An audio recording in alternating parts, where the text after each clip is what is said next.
TGT. What the world is watching.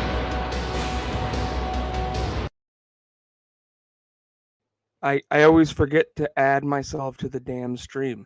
But today, whatever you're doing, wherever you're watching it, we're going to have a special whip around of some classic Bret the Hitman Hart matches. I'm very excited for this because the matches that have been picked are some of my favorites.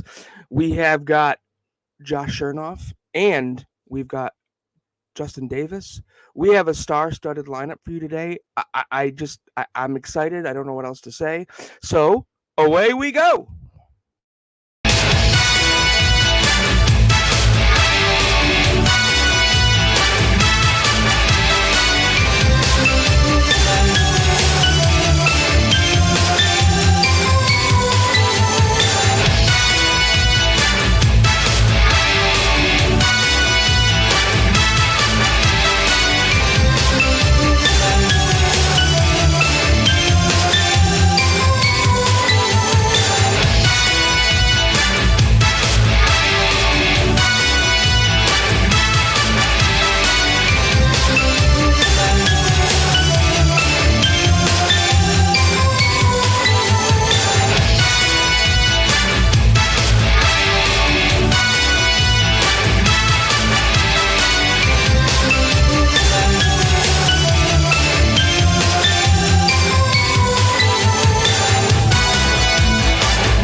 It's my peeps. Hey, everybody. How are you? Ready. Hello. Josh, how the hell are you, buddy? Oh, man. I'm good. Can't complain. I see you dressed for the occasion, Josh. Yeah, right. I definitely thought this was audio, but as it turns out, I only wear free merchandise anyway or my own stuff. So I'm wearing a So Says Shernoff shirt. So, like, it worked out perfectly. Sweet. Where do you get those? These you can get over at ProWrestlingTees.com/So Says Shernoff. Thank you for asking. Now, was checking out your website too, and those action figures, I have to tell you, those are. Is it this action figure right here? Oh, I love those so much. That is nostalgia right there for me. That is it's nostalgia. awesome. They did an amazing job. Cella Toys did an amazing job with this. Unreal. So what we've got planned for everybody today, you know what? Let's welcome. I'm sorry, I skipped over another celebrity from Ringside Rant, Justin Davis. How are you?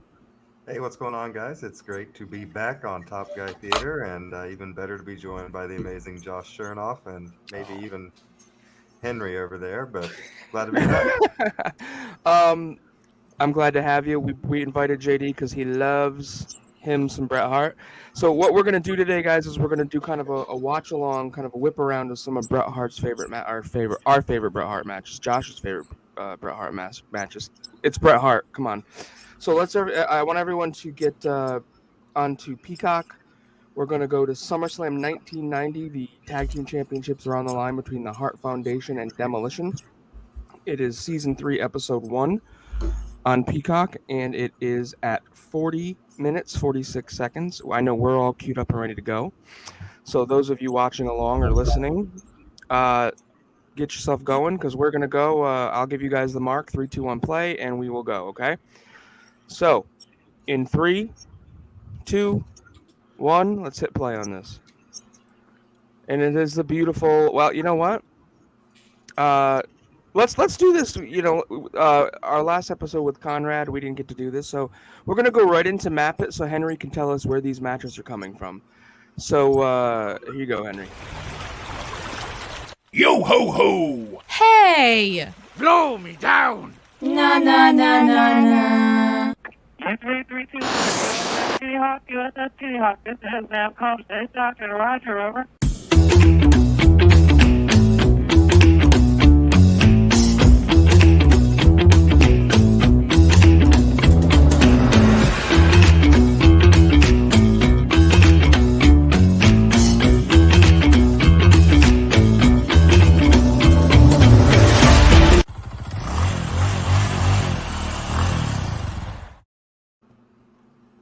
All you, brother. See, when you said we were going to do banter, I didn't think we were just going to dive right in. Well, You because I caught was me about to say cold. where this was. I'm sorry. I was about Fair to say enough. where this was from. So I'm like, let's just do it. Children, don't make me turn the show around. I don't. We point out Oh, Bret that- Hart's ponytail. Oh, I love it. I wanted to point out that hat that Neidhart had on. I would Yeah, I fucking don't- pay a lot of money for that hat. You gonna wear it, Justin? It was Oh, a yeah. swim cap, wasn't it? It looked like a swim cap. Looked like it. What do we got, Henry? So for today's special, I admit this is a first for me too, because we usually don't cover more than one pay-per-view at a time, and usually not from multiple locations either. So this got to be a bit of a challenge. So we'll start from where we are right now. We are inside the famous Philadelphia Spectrum. It's a building that no longer exists in Philadelphia, Pennsylvania, for SummerSlam 90, which drew a crowd of 19,304 people and had a buy rate of 507,000 on pay-per-view. Our main event for this pay-per-view, which we're not going to cover because it doesn't have Bret Hart in it, is a double main event, which features on the bottom Bret Hart going up, or excuse me, Hulk Hogan. I don't know how I mixed them up. One of them is actually better than the other. Hulk Hogan going up against Earthquake, and our main event match features a World Wrestling Federation heavyweight title match between the Ultimate Warrior and Ravishing Rick Rude. This last match. I'll be honest. I think this might be the best match on this pay-per-view. It is one. Yeah, it is. Warrior as a champion was not one of Vince McMahon's smarter ideas. Yeah, but Rude could always get the best shit out of Warrior, probably better than anyone else. I always liked him and Rude and Warrior's matches. See, but as a kid, Warrior, like you say, wasn't one of his smartest, but like I know as a kid, it was the Ultimate Warrior. He Exactly. was larger than life, you know. But because Josh, you know, I'm with you as on that, kids, we weren't in the know like we are now. So all we saw as kids is big muscled up face painted invincible dude, and that's like your idol right there. I had the Ultimate Warrior wrestling buddy. You know, I goddamn did. Oh yeah. From here, we go to Madison Square Garden in fabulous New York City for SummerSlam 91. We also cover WrestleMania 10 from there, but I'll get to WrestleMania in just a second. SummerSlam 91 featured a sellout at Madison Square Garden of about 20,000 people. The buy rate from 90 to 91 actually went down from 507 to 405,000 on pay-per-view. And the main event for SummerSlam 91 was that 2-on-3 match between World Wrestling Federation champion Hulk Hogan and the Ultimate Warrior, taking on the Iraqi sympathizer team of Colonel Adnan, General Mustafa, and Sergeant Slaughter. The best match that Meltzer said was on that pay-per-view is actually the match that we're covering, which will feature Bret Hart and Mr. Perfect for the Intercontinental Championship. And even a broken clock is right twice a day. So I said this in our last episode with Conrad Thompson, and I'll stand by it now, that sometimes Dave Meltzer makes things up simply to boost his own circulation, but every once in a while he does actually hit the nail right on the head. And in this particular case, I do think he's right. From SummerSlam 91, we make the jump to WrestleMania 10, also from Madison Square Garden. Bret Hart wrestles twice that night, though we're only covering the first. I think it's the first match on the card between Bret Hart and Owen Hart. Sir.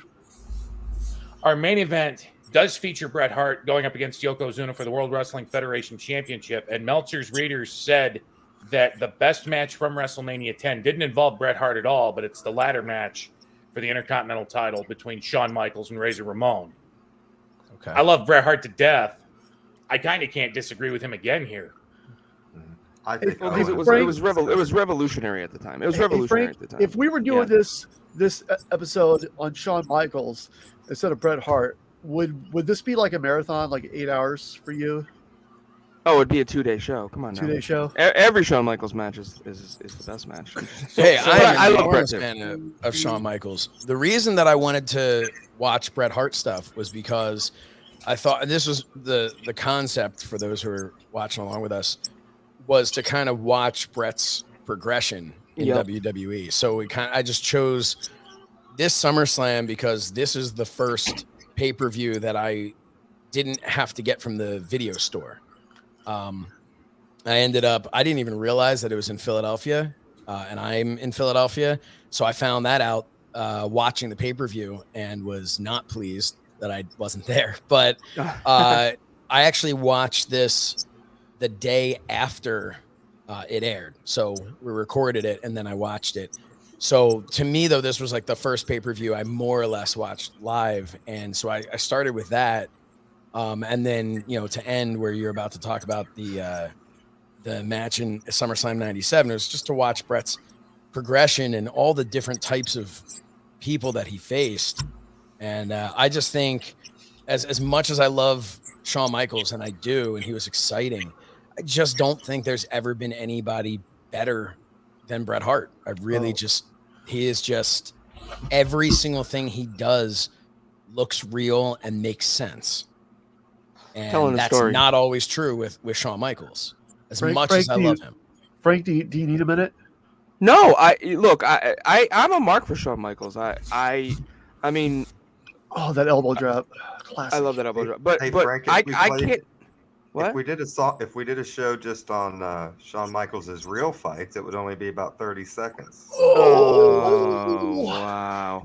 Hey, I love Shawn Michaels. if Bret Hart's my favorite, then Shawn Michaels is 1A.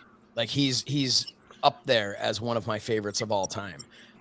His matches at times are more exciting to watch than Bret's matches, but Bret's matches I think are better.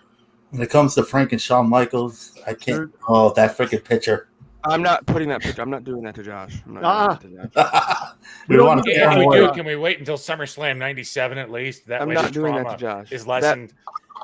So quick behind the scenes, Josh. For charity, Frank did the epic belt over the crotch Shawn Michaels. And he's got it on a quick cue up here, and he likes to torture us with it. Just pot it, throw it on the screen. I'm not going to do that to anybody today. I promise you that. Nobody wants to see that. I don't want to be the one who cheats people out of seeing that. But no. I'm also respecting your decision not to. In our archives, if you want to see it, just go find it. I'm not doing it today. It's literally on every episode but this one. No, Josh, actually, we didn't do it with Conrad either. Oh, that's right. He would have Conrad would have loved it. Josh actually teed up the pitch for the last one. For our final show of the day, we go to the Continental Airlines Arena, which is now called the Meadowlands Arena, but back in 1997, it was named different, for SummerSlam 1997, where our main event is actually the match we're covering. It's another World Wrestling Federation title match, this time featuring Bret Hart going against The Undertaker, with Shawn Michaels as our special guest referee. The readers of the Wrestling Observer newsletter pointed out that the Bret Hart Undertaker match was the best match from SummerSlam 97. I disagree, but I'm going to save that until we get to SummerSlam 97 because I don't want to take all the pieces out of my arsenal now. It's worth noting, taking a step back here for a second, WrestleMania 10 had a 420,000 pay-per-view buy rate with an in-person attendance of about 18,065 people. Madison Square Garden is also the home of the National Hockey League's New York Rangers and the NBA's New York Knicks. Both of those teams suck. And across the street from the Meadowlands Arena is the give me just a second here because I the have Knicks made the playoffs last year. God damn it! Until they win the NBA Finals, they are a team that sucks. There should be professional basketball in upstate New York. That's all I'm saying. Upstate. Well, there used to be. The Meadowlands Arena is actually located across the street from MetLife Stadium, which was the home of WrestleMania 35, and is the home to the NFL's contingent from New Jersey, the New York Giants, the New York Mets. I say that way because there is only one professional football team in New York State, and that's the Buffalo Bills. There's only one that's lost 4 straight Super Bowls. I agree with that. Boy, we're going there. We're going there. Josh, is it safe to say you are a Philly fan through and through? I mean, yeah. If I mean, some things like I'm not really much of a hockey guy. I'm a huge Bret Hart guy, so he and I don't have that in common, I guess. But not a huge, But if I'm going to root for somebody, I'm going to root for the Flyers. I'm much more football, and I enjoy baseball too, but much more football. I'm with the Eagles. I'm right. Yeah, I'm right there with you. I'm a huge. It's the Philly teams. Philly teams. I'm huge with my Tennessee Titans, which everybody is probably sick of hearing. Sorry to hear that. Yeah. Come on. And then obviously the Boston Red Sox. At least the Eagles have won the Super Bowl. It is true. Yeah, true. We did that once. I'll take it once. I just want one. All I've ever said is give me one Super Bowl for the Titans, and I'm good. Honestly, that I don't know how like if we had done that before I was born or whatever, like things that I don't know if it would have been as big of a deal to experience it when the Eagles actually won the Super Bowl, because Heart attack, here's a heart attack. Looks like we're gonna be tied 1-1. This is a 2 out of 3 falls match, by the way. Yeah, and we should note that this is no Bill Eadie here. This is the Crush version of Demolition. Yeah, so the Bill Eadie will make an appearance. So look at that, how he just kind of manhandles Earl Hebner. So we've got a disqualification. And then Crush sits there looking like, well, why did you do that? What the fuck, man? All I did was supposed hug to manhandle the referee. All I did was hug you. But I think if you watch this, you'll see why I appreciate Bret Hart is just the way he sold. Everyone would talk about how Shawn Michaels sold so great. And again, this isn't a competition between the two, but I always found Shawn Michaels selling to be too over the top. And I get that he was selling for the cheap seats, but Bret was not. Bret was never the big looking up and big, like they teach you how in wrestling school what to do. Here comes Bill Eadie. Here comes Axe right under the ring. He's got an idea for later. He's going to begin to implement this idea. He's under there with Woggle and Brie Bella. Yep. Oh, God. Sounds like a party. What did you guys think of Demolition back in the day? I loved Demolition. I absolutely loved Demolition. As a kid, I couldn't buy into him. Oh, man. I was a WWF guy, so I didn't know of the Road Warriors. I knew Demolition were my God. When they won the tag titles at WrestleMania 6, I was jumping up and down I loved every. I to this day I still have the Demolition song on my playlist. Like they were my guys. I'm just envisioning as you say that 10-year-old Frank Bruno jumping up and down in his living room, and to be honest, that's a funny picture in my head. Wearing the Demolition getup. Yeah. Yeah. Okay. I was probably wearing a Hulk Hogan shirt that day, but all right. It was in this house. For me, there were only really 2 tag teams that I cared about until the Road Warriors showed up, and that was the Rockers and the Hart Foundation. Yeah, those were my teams. I love Demolition, though.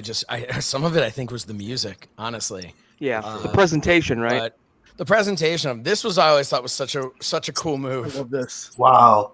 This power slam, this upside down or backwards power slam by Jim Neidhart to Bret Hart on top of Smash. I think it's yeah. I lost my train of thought there. I'm sorry. That's all right. Here's the switch. Here's the switch. And even as a kid, even as a young kid, I don't know what I was, 7, maybe. What was this? This was the SummerSlam after WrestleMania 6, right? Correct. Yep. All right. So I was almost 7 years old at this point. So I'm 6 years old. And even I'm sitting there going, like, ref, what the? Yeah, this guy looks nothing like the other guy. How do you mistake Smash for Axe? Like, I don't. First of all, one of them could only stick their tongue out a tiny little bit, and the other one could do it all the way. Ever notice that? Well, how did Earl Hebner not stop the count when Andre the Giant had Hogan pinned at Saturday Night's Main Event in '88 when he had clearly kicked out at the 1 count? At times, Earl Hebner was just a bad referee. Yes. Damn. At times, Earl Hebner was Dave Hebner. Definitely in November of '97, he's a real fucking shitty referee. I mean, I guess it depends on how you look at it, right? He did his job. I guess so. I have to ask, because I was curious when Phil gave me this list. There are a lot of good Bret Hart matches here. Why did we, in 1997, opt for SummerSlam over Survivor Series? Is it because that one's been done to death? For 2 reasons. One, I was keeping the theme of let's watch as Bret grew throughout the years at SummerSlam. Just SummerSlam kind of being the one to choose from. We're kind of at the end of the summer here and just got into fall. But the other end of it is the way that match ended. Bret Hart always told an amazing story, and that story got cut short. You're very much did, yeah. I would have love to have known what that entire match was going to look like. I actually thought that match was incredible from the beginning. It is a good match. It gets shit on for the end, but it is. I think it's a solid match overall. Look, I'll be honest with everybody. Like, I always try to keep kayfabe as the Shawn Michaels mark, but I mean, full disclosure, everybody here, I didn't find a lot of bad Bret Hart matches, and in fact, I didn't find any bad Bret Hart matches. So here come we were talking about the Road Warriors a second ago. Here they come down to the ring. This is our finish. Oh, here we go. They pull axe out. Hey, what is that guy doing under there? I need those shoulder pads for my job. Oh my God, you do. You do. Yeah. I could just, if I got on the bus, Antonio, and I saw you sitting there with the shoulder pads, I'd turn around and get off the bus. It's the old school trick. To be fair, if I got on the bus and I saw you not with shoulder pads, I'd turn around and get off the bus. That was, God, that was so awesome. We used to use that finish all the time in school. Get behind someone, push them over. I want to see real quick. These are the demolition tag belts too. I always equate is because I have one on my wall. It's the gold with the silver, right? Is this the one, or is it all gold? No, this is all gold. This was one of the. Yeah. This was. I don't know if this was the debut of it, but these were all gold, and you can see they are shiny and brand new. Beautiful. I always thought of these as like the Hart Foundation. See, I do like the tag recreation I have is on my wall is what I consider the demolition tag, which was the gold with the silver in the middle. Mm-hmm. Hey, guys, I don't want to rush this along, but I really, really, really want to see Bret Hart, Mr. Perfect, and nothing else you say matters because that match is the best match of Bret Hart's career. So, guys, we're gonna go. I'm joking about the matters part, except for Antonio. We're gonna go to season. All right. Calm down. We're going to go to season 4, episode 1, and that's SummerSlam 1991. And the time count on that is we start at 16 minutes, 50 seconds, and that match is 22 minutes, and it's 22 minutes of brilliance. I still, to this day, knowing how bad Perfect's back was fucked up.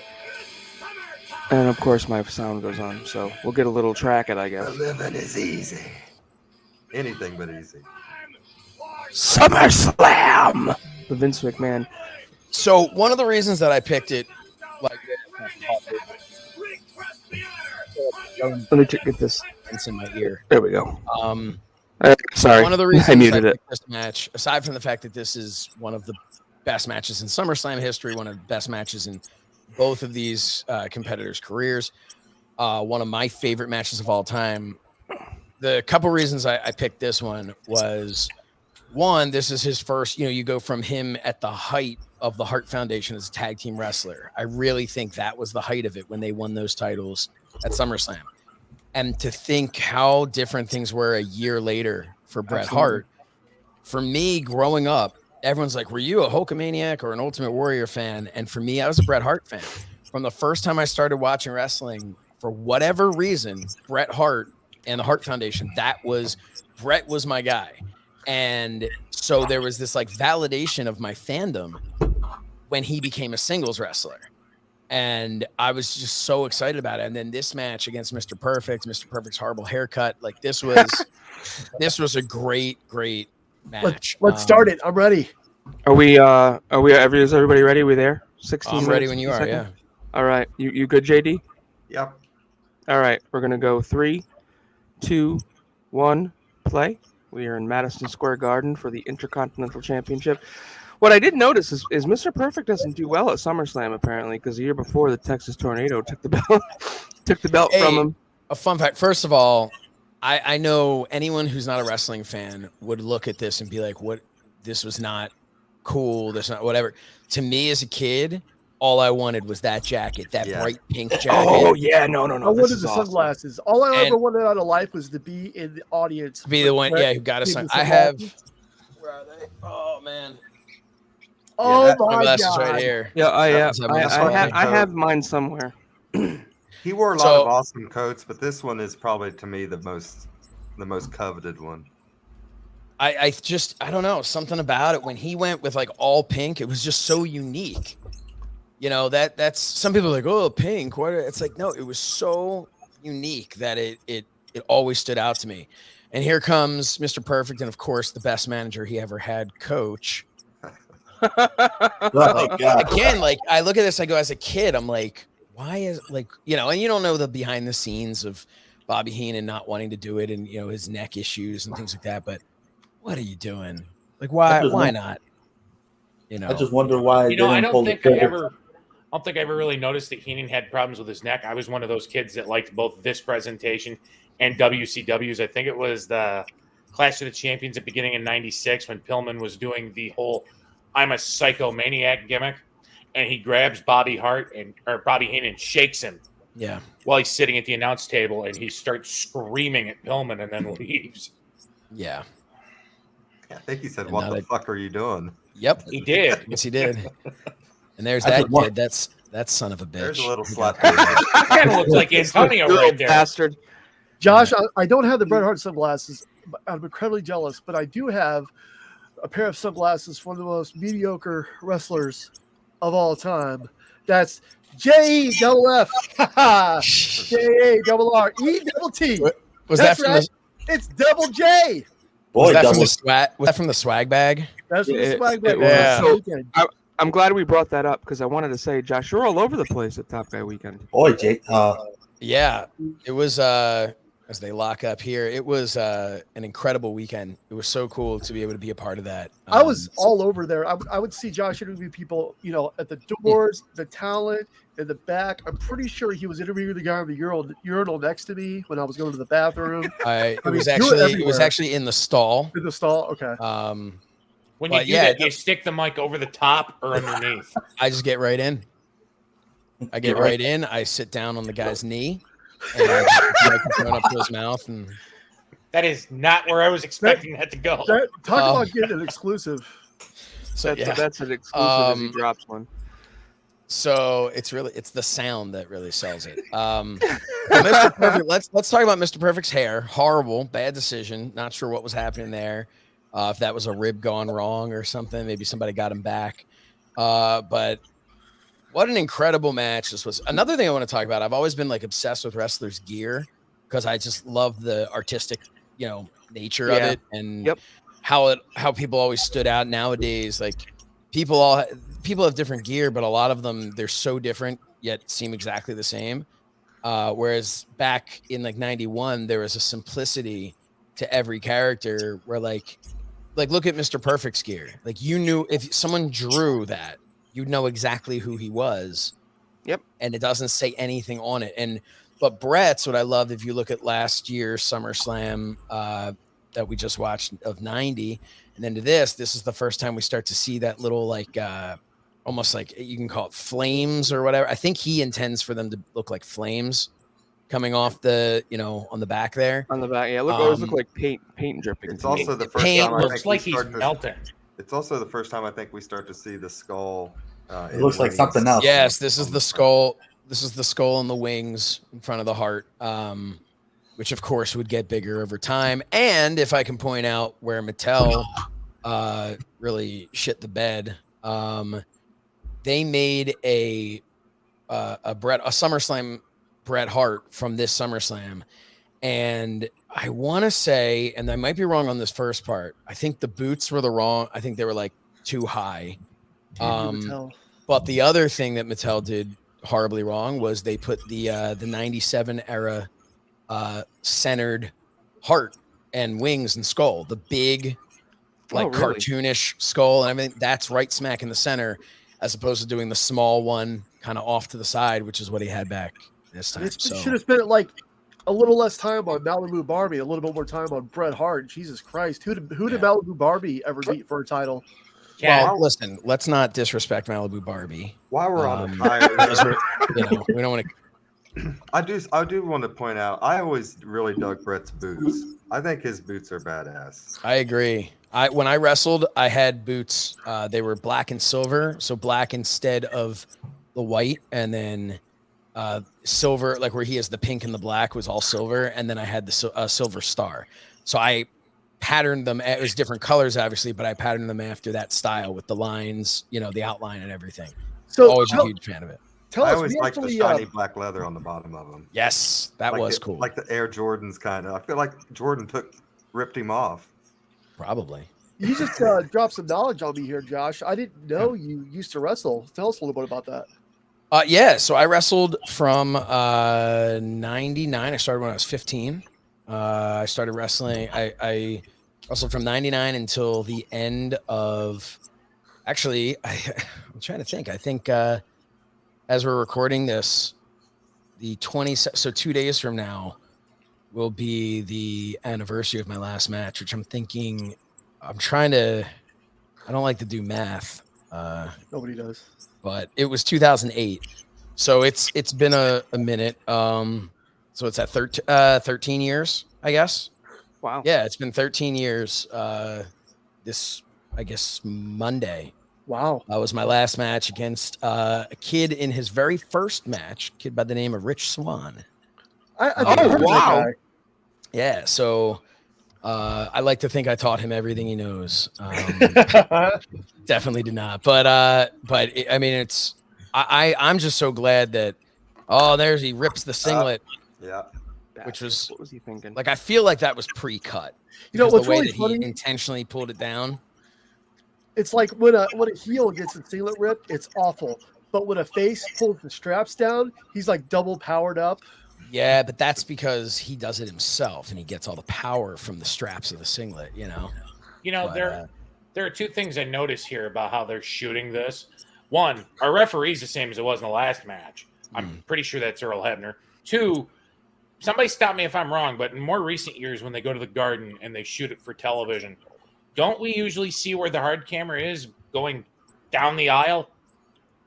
Because I would swear that's how they have it set up for WrestleMania 10. But this 100% how they have it set up for WrestleMania 10. You know what? You're right. I never noticed that. This is one of the few times I don't know that I've ever seen that I know that I've ever seen a time where the hard cam was set up like this at Madison Square Garden. Obviously now they've remodeled Madison Square Garden and it doesn't have the vomitorium as they call it. It doesn't have that anymore in the center there. So we don't get that appearance. What is the vomitorium? So a vomitorium that's what they call that tunnel that they would use as the entranceway. So like you could see it as every stadium, every arena has them. It's where you would go to get concessions. It's where, through that. Oh, I got you. As the story goes, it's called a vomitorium because people used to just like vomit over it. Wow. That makes sense. I think Bruce Pritchard talked about that once, but that is what it's called. But that little walkway there, yeah. I mean, if you even WrestleMania 20, you have it right there. Royal Rumble, the Royal Rumble, I think it was 2000. 2000. Yep, 2000. You have it there. SummerSlam 98. SummerSlam 98, you have it there. Yeah, so it's really interesting that they didn't have it. And I would love to. I'm gonna have to do some research and look back and see if there's some other shows. That's a pretty picture. John Cena coming out and somebody throw up on him. Yeah. Jesus Christ. So I don't know if it was in actual stadiums or this is like going back to like the Coliseum days or something. Ooh. Oh, Look at that. Look at that guy. No selling. Bret Hart just landed on him. He's sweaty in his face. Kurt Hennig's just like, here, catch. Yep. Yeah, that guy out there is just no selling the hell out of this. It's like, take a bump, brother. But, speaking of, so my wrestling career, the highlight of my wrestling career was 2007 to 2008. I wrestled in OVW.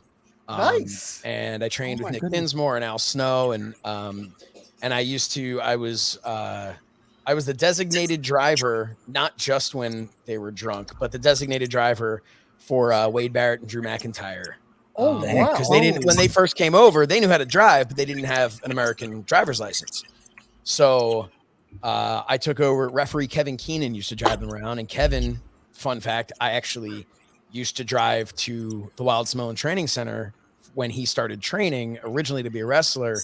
That's where I originally trained at the Wild Samoan Training Center with AFA up in Allentown. So Kevin was the one who convinced me stop playing around on the indies and come down to OVW. So I went down to OVW. Then Kevin got sent to FCW and was like, hey, man, do you think you could take over? I've been driving these guys. And I'm like, yeah, absolutely. So now to this day, those guys are still some of my closest friends in the business. Nice. And they've done all right for themselves. They've done all right. Well, okay. That Drew guy, I don't know whatever happened to him, but But Wade Barrett. I heard, you know, I know that like he was in a group with 2 other guys, but I know the standout star of that group was Heath Slater. He's been able to do amazing things with his career. But I Drew, the last I saw, and I don't know, last I saw he went back home to Scotland, so I guess he's not really wrestling anymore. But no, I'm so proud of him and so happy for him. And that was, you know, for a really long time, I had the privilege of being adjacent to all of these people being successful in the wrestling business. And I was by no means successful. But I wrestled, and as I like to tell Al Snow, because they lost all of the footage from house shows, I told him, and he apologized, because I asked him once, I'm like, hey, I would love to get like this match or that match or whatever. He's like, yeah, we don't have it anymore. I told him, I said, you know what? That's great, because now nobody can question when I tell them how amazing the matches were. What was that time I beat the whole OVW roster in a gauntlet match. What was your finish? Took all their titles. So my finish in the beginning, as a fan of Shawn Michaels, I had done a super kick in the very beginning when I first started wrestling. And then I kind of moved on to doing a frog splash, because I was a mark for Rob Van Dam. Because remember, I started when I was 15, so I started really young, but when I was not legally allowed to be wrestling. But you know, if you don't tell anyone, so I moved on to, eventually, for the bulk of my career, I had a move where pretty much I would, I love that, where Brett got tied up to interrupt myself. And Perfect just rolls down into a pin, way too close to the ropes there. He shoves the referee. Look at that, smacks him in the face. Now, a year earlier, Crush hugged this referee and got disqualified. Yeah. Mr. Perfect just smacked him in the face twice.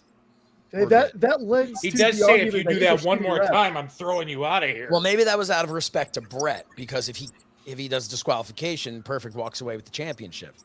You know.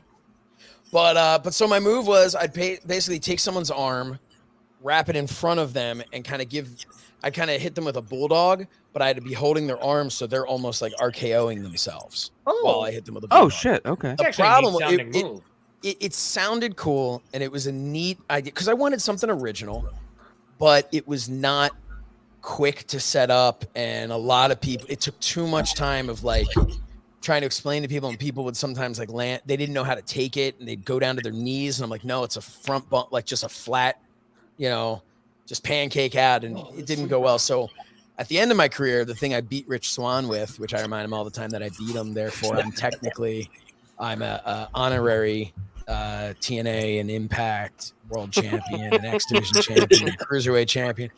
But what I beat him with towards the end of my career, I started doing DDT that I would roll through and hold on, and then wrap my legs around them, like sit.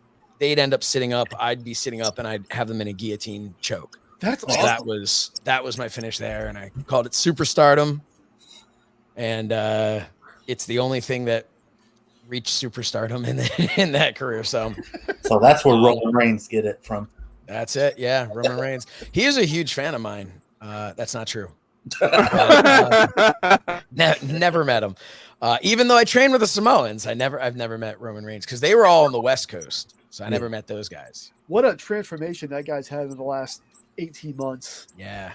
Oh, I went from could not stand him to I love watching him work now. You know, I was one of the guys in the beginning. I was an early adopter of this guy's going to be something huge. And I stuck with that no matter how much people gave me shit about it. And for a while, I was still a fan, but I just kind of let off the gas on broadcasting it. But then, you know, when he finally turned heel and he finally got to that spot he needed to be at, I'm like, that's the Roman Reigns I wanted to see. Yep. That's like who you saw as a possibility. Exactly. And then just didn't pan out. But I will say, you saw Bret Hart took that front turnbuckle when I trained at the Wild Samoan Training Center. I remember Afa, when we were learning to take the front buckle, and Afa just kept going. He's like, you want to take it like the Harts. Because if you look, him and Owen, I'm sure we'll see that in the next match. Him and Owen. Here it comes. Here it comes. Plex, and a kick out of perfect plex, which meant something back then. Nobody kicks out of the perfect plex because it's perfect. No. It's something. I mean, that was, and that's where now these false Hebner's finishes being nowadays. Inconsistent again. Yep. Right.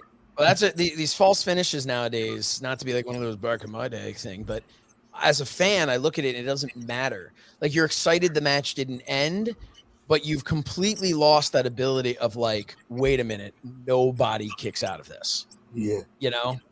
You lose the credibility of the power of that finish, right? Yes. I would like to point out that Cody Rhodes, by this point, has the most useless finish of all time. Everyone in AEW is kicked out of that finisher. The Crossroads? Yes, watch all of his matches. Everyone kicks out of that finisher once a match. Watch Perfect sell this. Oh, This I love. Ooh. God. So He was so good. And with that bad back, like his back was killing him in this match, and he just went all out. I just wonder why WWF never pulled the trigger on Mr. Perfect as world champion. I mean, he was an amazing Intercontinental champion. I think he just kind of, maybe that's just what they saw him as. I could have bought into a perfect Hogan WrestleMania match for the world title. Yeah. I'd say you probably, if you're going to do it, you probably have Perfect Somebody Warrior. stop me if I'm wrong. Wasn't he AWA champion? Perfect was, yeah. I think so, yeah. Perfect wasn't a world champion because he wasn't 6'4" and 300 pounds like all of the Hogan's. Well, right, and that was the thing. So maybe it just didn't work. I mean, this is WWF always had like a face champion, with the exception of, they would sometimes have transitional, like a Sergeant Slaughter or something. Or Yokozuna. But Yokozuna wasn't a transitional. He held that strap for a while. Yokozuna. WrestleMania 9. See, but here's the thing. Yeah, 9. Yokozuna, he won it at WrestleMania 9 and immediately lost it, then got it back at King of the Ring 94. No, I'm sorry. He didn't win 93. it. He didn't win it at WrestleMania 9. Oh no, he did. He won it at WrestleMania 9. He won it, lost it and to then Hogan. Hogan took it away from him. Right. So And forgetting then- that, so he won it in June at King of the Ring. And he had it till WrestleMania 10. He had it till right? WrestleMania. Yeah. So less than a year, That was huge though back then, especially for a heel champion. For a heel, exactly. Well, yeah, but I mean, for a heel champion, yeah, but actually, if you think back to it, holding it for what was the not like 9 months or so, wasn't really like. I mean, that was pretty short in the scheme of how like title reigns would be. Exactly. Now we're lucky to get a 9-month reign. And again, I think the only reason we had that 9-month reign of Yokozuna as champion was because they decided not to give it to Lex Luger. Yep. Because if you think about it, he was supposed to be dropped. The rumor and innuendo, as they say, was that he was going to be dropping it to Lex Luger 2 months later. So At he SummerSlam, was yeah. planned to kind of be that transitional champion. And then they were like, no, this Luger thing's not happening. Let's move in a different direction. So I don't think he was ever meant to be a long-term champion. It just happened. Yeah, I don't care what anyone says. That finish at SummerSlam with Luger and Yokozuna, was changed at the last minute because the confetti, the pop and circumstance, all that stuff, that's not a count out win kind I of agree. I celebration. agree completely. Speaking of a finish, we're coming up on ours here in just a second. We'll I get actually there. like how he reverses this on. I was going to say, this is my favorite transition into the sharpshooter ever. I will say I do have a problem, though, with the referee, because I personally think he called, much like we would see at Survivor Series, I feel like he called a submission before it actually happened. Yeah. Keep your eye on Mr. Perfect. Yeah. I believe he is shaking his head no, and then... Oh, I love this.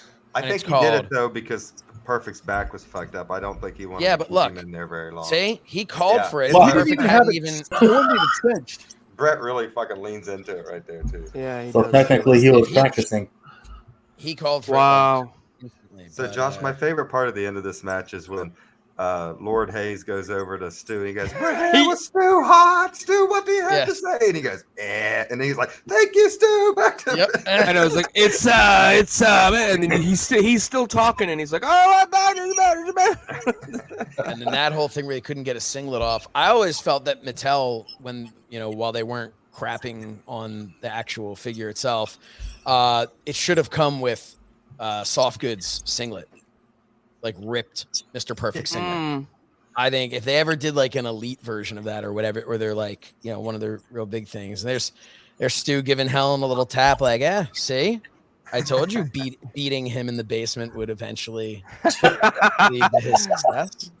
Do you think you were all like, Stu, don't do this to our children? And I'm like, no. Do you think Helen went over Stu when they were in the basement? Man, my lord, that's a hell of a question. At least about 15 times. I don't want to picture that. I don't want to think about that. Yeah. Phil. I'm with Henry on that. What you did, you lay here it down. is. Yeah. Let's we got what? Let's What's listen next? in. Is it WrestleMania 10? Hold on, let's listen. Oh, yeah.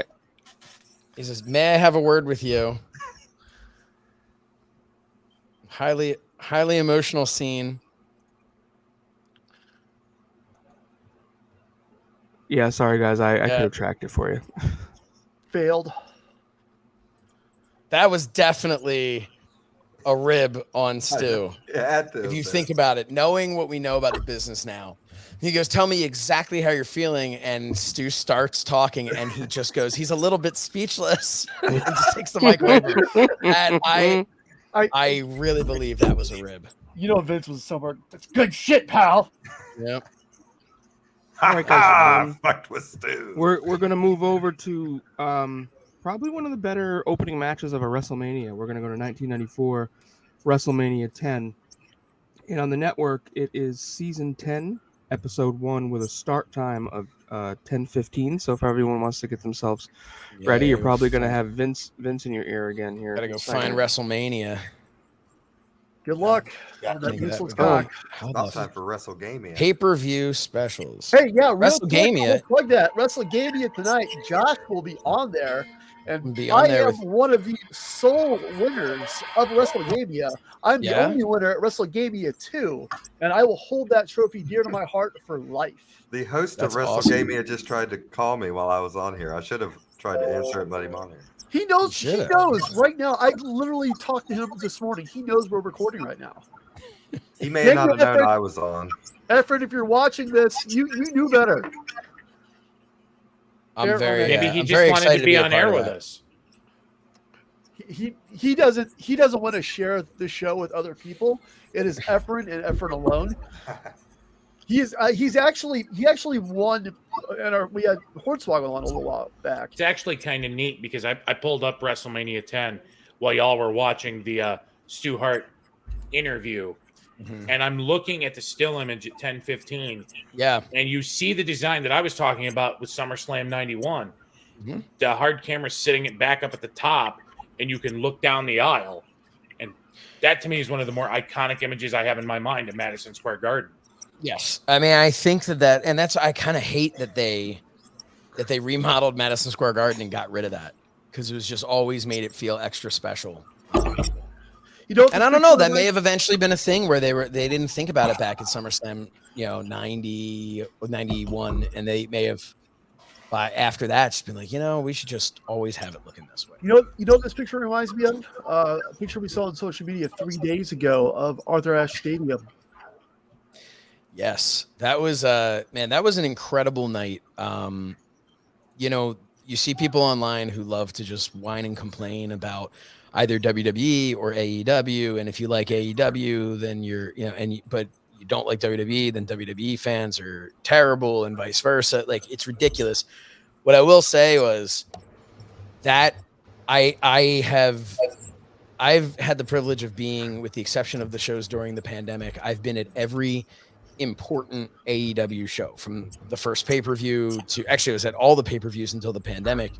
I was able to be at the first Dynamite. I was even able to be hosting a show before the first Dynamite, and they just, the atmosphere at AEW is unlike anything you see at WWE. And I think that's not a knock on WWE necessarily. I think it's a different fan base. There's, of course, crossover, but I think it's a different fan base, and it's a different product, a different style. And it's AEW, man, they are firing on all cylinders. It was incredible. It was so loud when Bryan Danielson came out, or as this poor woman on social media they interviewed, Daniel Bryanson is what she said. But I mean, it's tough, man, to go back to Bryan Danielson after years of trying to convince yourself he's Daniel Bryan. Yeah. But no, it was deafening. It was so loud in there. We were, except for Antonio, we were all. JD, were you? Well, no, I'm going to my first. I'm going to my first one this coming Wednesday. So real quick, guys. Let's. Is everyone queued up for WrestleMania 10? Yep, let's do it.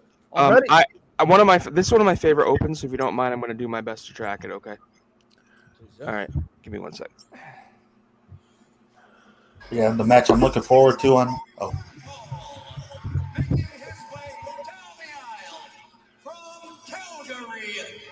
Wait, are we pressing play?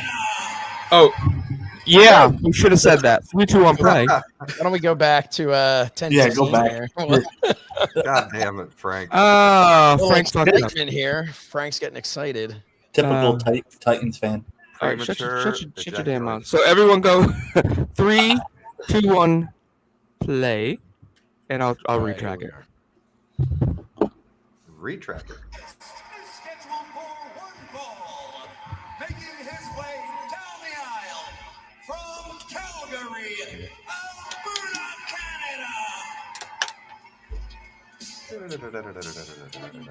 I love that team. I do too. One of the most underrated themes. Love Owen Hart. Just absolutely loved Owen Hart. He looks badass here too. I'm so happy AEW has a relationship now with the Owen Hart Foundation. Yep. That moved me. That was awesome. It's about time, and I think it's the perfect thing. I don't disagree with their feelings at all towards WWE for what happened. I don't either. I don't believe the whole let's vilify it as though they intended for something to happen to him and act as though Vince McMahon wasn't emotionally affected by it. Of course, I mean, I feel everybody was, and Vince was in a horrible situation as of what do you do there. But I think, how can you fault the family? How dare you, Owen Hart? I'm sorry. He just broke the sunglasses. A fucking heel.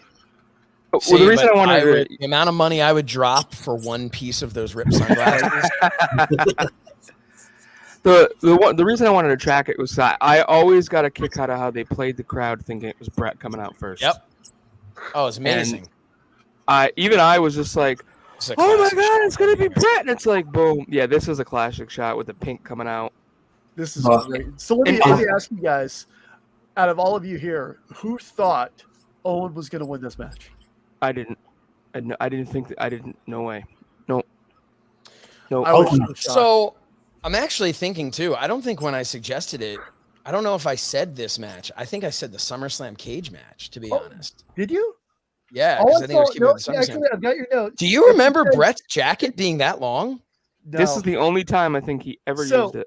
You just put Bret Owen 94. Yeah. You didn't specify. Well, I do have the iconic poster for that match right here. I didn't even think, honestly, I didn't even think about it, but listen, you can't go wrong, right?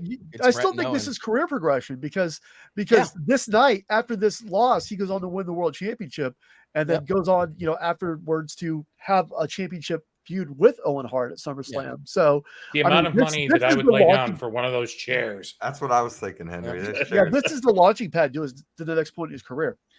See, this is a fantastic. And as we were talking about it, stop me if I'm wrong. The SummerSlam match, Bret puts the WWF title on the line in that match against Owen, doesn't he? Yeah. It's I think the only time that Owen Hart ever gets a shot at the WWE title. That's not true. He got a shot against Shawn Michaels on Raw, and Triple H hit him with the crutch. That was, I remember, I had stopped, I was kind of more in the know of wrestling at that point and all, but that moment, I was heartbroken that Owen Hart didn't win the title then. And it's also worth.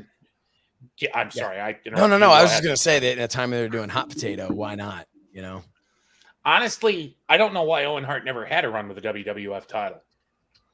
I think he's one of the best wrestlers, bar none, to ever wrestle in the WWE that never had a shot with almost said the big gold with the WWF title. If I can be honest, my feeling is twofold. Number one, he never got a shot because Bret was there. And, and I think Bret it was always going to be seen in a different way. But number two, I think because he died. I think had Owen not died and had he stayed there for a few more years, if you think about the progression of the business and the way that the company went the next few years. Absolutely right. Yeah. And I think they even talk about this. I don't know if it was like on a podcast or if it was on the actual Dark Side of the Ring. But you think of everyone who came just a couple years later. He died in 99. Think about by 2000, you've got Jericho, you've got Benoit, you've got Guerrero, Eddie. Yep. Kurt Angle coming a year or so later. Right. Oh no, right then. Like Kurt Angle was already there when Owen. Could you imagine Owen and Guerrero? And what I'm saying is, I think you could have ended up seeing down the line Owen Hart as like a heel champion with a Guerrero chasing him, for sure, or a Benoit chasing him, or like. And I think that would have happened because I think as the shift was made, WWE or WWF would have looked at it and said, okay, because they love to have their guys, their homegrown talent, So I think they would have said, okay, this is the style everyone likes now. Well, good. Then we're putting it on our guy. We're putting it on Owen Hart and let Owen Hart work with all of them. So I think he would have ended up being champion. I agree with you, but the only objection I have in my mind to that was that even in 99, 2000, you've got The Rock, you've got Stone Cold, Triple H is starting to be up and coming. You've got yes, but I'm not talking about then. I'm talking about, and I understand that was confusing. What I mean is not. I don't think he would have been champion in 2000 or 2001.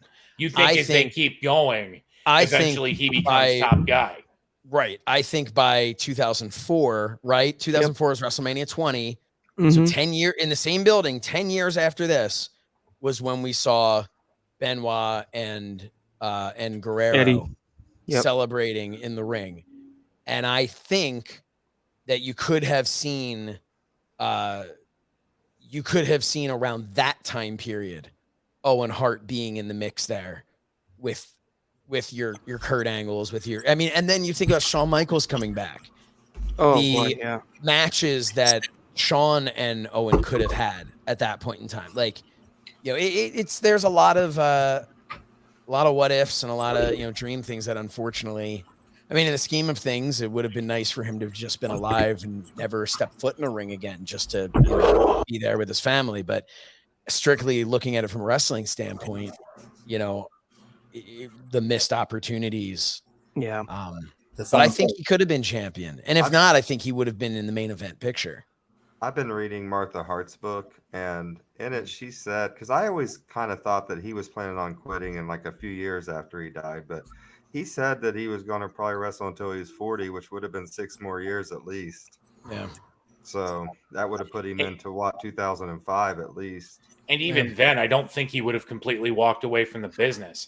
I think you would have seen him do what stars like Paul White and Sting are doing now in AEW. I think you would have seen him stay. You would have wrestled 1 or 2 big matches a year, but he probably would have still, we'll obviously never know the answer to that question because he was cut short in the prime of life. But I feel like if he goes until he's 40, I don't think he completely walks away, but you're not seeing him every week either. He becomes the attraction that in the latter stages of his career, they tried to turn The Undertaker into. Well, and like a Jericho or something, and like, by the way, did anybody notice I don't know if it was like a camera glitch or something, Phil became so much better looking. Like a moment there. And then it's a filter. Hang on, let me see if I can. Let me see if I can figure it out again real quick here. 1 second. Yeah, because now, it's like a frozen thing, and it's and see now I look at him, I'm like, man, what a good looking guy. He has hair, but I don't. And now it's back to I'm like, what's happening here? Yeah. That is the official ferret of Top Guy Theater. It is also worth noting that this is the last match we're going to see Earl Hebner in tonight. He only does one match? He was in the last 2. But because Shawn Michaels is a special referee, you're right. Yeah, quick story. Sorry, I didn't mean to interrupt. I had to get this out here. I had the ferret. Her name is Sable. Who knew this? Ferrets freak swoggle the hell out. You have to understand, though, to him, a ferret is so much bigger than it is to us, you know. And we had the swoggle episode, and after it was over, we were just chatting for a bit, and I picked my ferret up and put her on my shoulder. He goes, "Oh God, what is that? What is that?" I'm like, "It's my ferret." He's like, "Oh God, you let that run around your room?" I'm like, "It's potty trained. It goes in litter boxes." It's like, "And it's running around right now?" I'm like, "Yeah." Oh God, put it away. Who is It was that? great. that's Dylan Swoggle Postel, Yes. Oh. star of Muppets. Oh, that's right, Frank. That you were there. I was subbing for you that night. Yeah, that was that my New York trip? That was you, New York. I trip, think yeah. so. That it ended in what I now know was a hellacious kidney stone. Oh, But God. so Josh, Is there any other kind? Yeah, well, it It wasn't one of those good kidney stones. No, everybody that loves thing a good lasted- kidney stone, but I no. thought I was having like gastric distress, but I had a CAT scan and like, oh, you've got a kidney stone, and I'm like, oh, sweet. How do I get rid of it? It'll just pass naturally, and of course that happened at Top Guy Weekend. So, Oh man, so it was a good. Wait, Josh, you were interviewing him in the stall for that. That was that was me. I heard a pretty decent sized plop, and I didn't realize. So yeah, that sounded like a huge kidney stone. So Josh, I wanted to ask you one of the things that because I've been watching I watched your interview with MJF's parents, and then I watched you. I believe you were like up in the rafters interviewing a couple people when Cody Rhodes was coming out, but she kept saying something like on Fite TV with AEW Plus. Can you tell me what that's all about? Yeah. So the reason I'm there at these events on behalf of Fite is to promote the international market. So obviously the US has TNT, and I'm not familiar with every single that was a nice move there.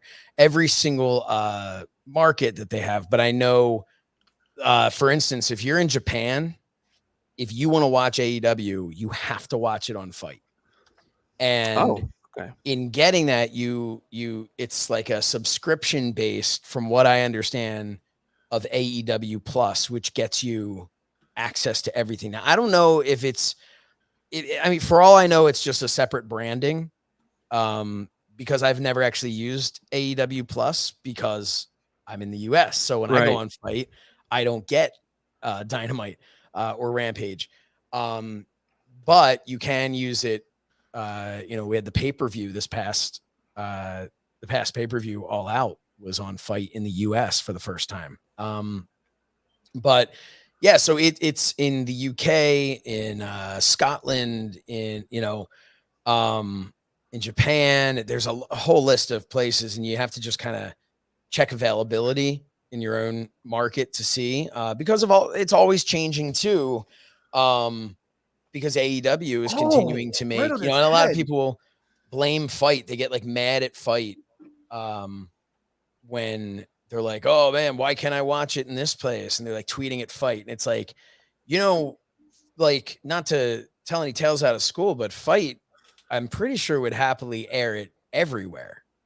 Like, who wouldn't? It's not how that works. It's not, AEW has contract negotiations with different, broadcasting partners. So, but if you're outside the US and Canada, 9 times out of 10, the way you're going to watch AEW is on Fite, which is a specific subscription-based thing, which is AEW Plus.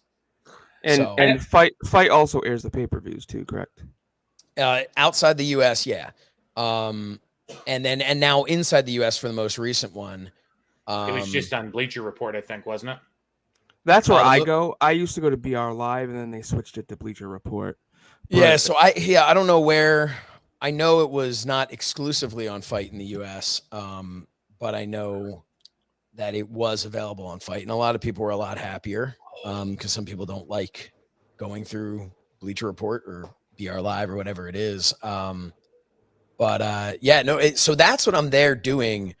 And then also I did a pre-show where I went around with my DP, if you will, my director of photography, Calvin Tan, which pretty much means he holds the camera and helps me come up with. Oh, so that's who was with you at Top Guy Weekend. I was wondering who that was. Yes, so Calvin Tan, one of my best friends. I've known him since I back in high school.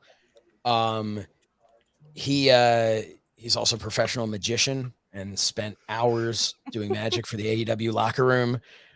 Which at first you're like, wow, this is cool just to be a part of this. You know, the whole locker room's here. And then you're just like, dude, it's 2:00 in the morning. I'm like, you're like Austin Gunn. I know this is the best thing you've ever seen in your life, but it's time to call. I want to go to bed. I'm sleepy, right? But and then it's like we're like just about to wrap up and Tony Khan comes in and it's like, all right, well, you're not. Calvin's like, man, he's like, I'm not stopping. Tony Khan wants to watch magic. I'm doing magic, you know? So that sounds exactly like Top Guy Weekend karaoke. Right. Yeah. Tony Khan watched that was something. That was an experience. I'm really disappointed because it's like, you know, I found out after the fact that Tony Khan had showed up right as we all left. I was like, oh, and like, because Evan Polisher, he was trying to stall. He was trying to stall. So, because he knew Khan was coming. And how epic would it have been if we could have had one song on stage with Tony Khan?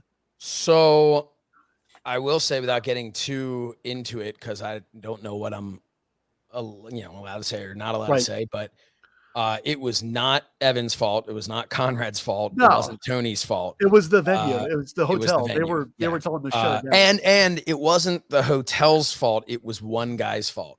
Because the hotel, after finding out the next day what happened, was like, we are so sorry. You could have gone as late as you wanted. It was the one guy who was just like, you know, it's over at this point, and that's when it's got to end. And you know, I mean, you got to think at that point in Chicago. I mean, I've lived in Illinois. God, I can't talk today. Illinois my whole life, but that was the first time I was in the Chicago area. But you have to think that Tony Khan was probably one of the richest people in town, if not the. I mean, I think he's the richest person in the room 9 times out of 10. Yeah. So you know, and you had another millionaire there, you know, in Conrad. So it's like between Tony and Conrad, the hotel should have just been catering to their every freaking need.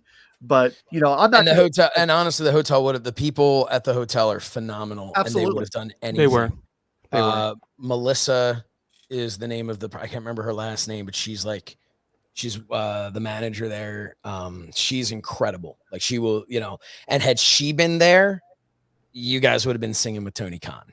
So, and it's not that this guy was doing anything wrong. He was technically doing his job. Right. You know, but he didn't realize that there was lenience here. There was an ability to do that. Top Guy Weekend, man. How many of you were there? All of us except Antonio. Yeah. Everybody but Antonio there. Fun story. You actually, the night of the pay-per-view, you interviewed a gentleman who had one of those ad-free show signs. I actually want to give him a shout out right now. If you're listening to us, James Sorensen, I love you, man. I wish you were here now because I feel like you'd enjoy the experience too. But you actually interviewed him. I was his seatmate. So James was actually going to be here, but he's hanging out with Bischoff.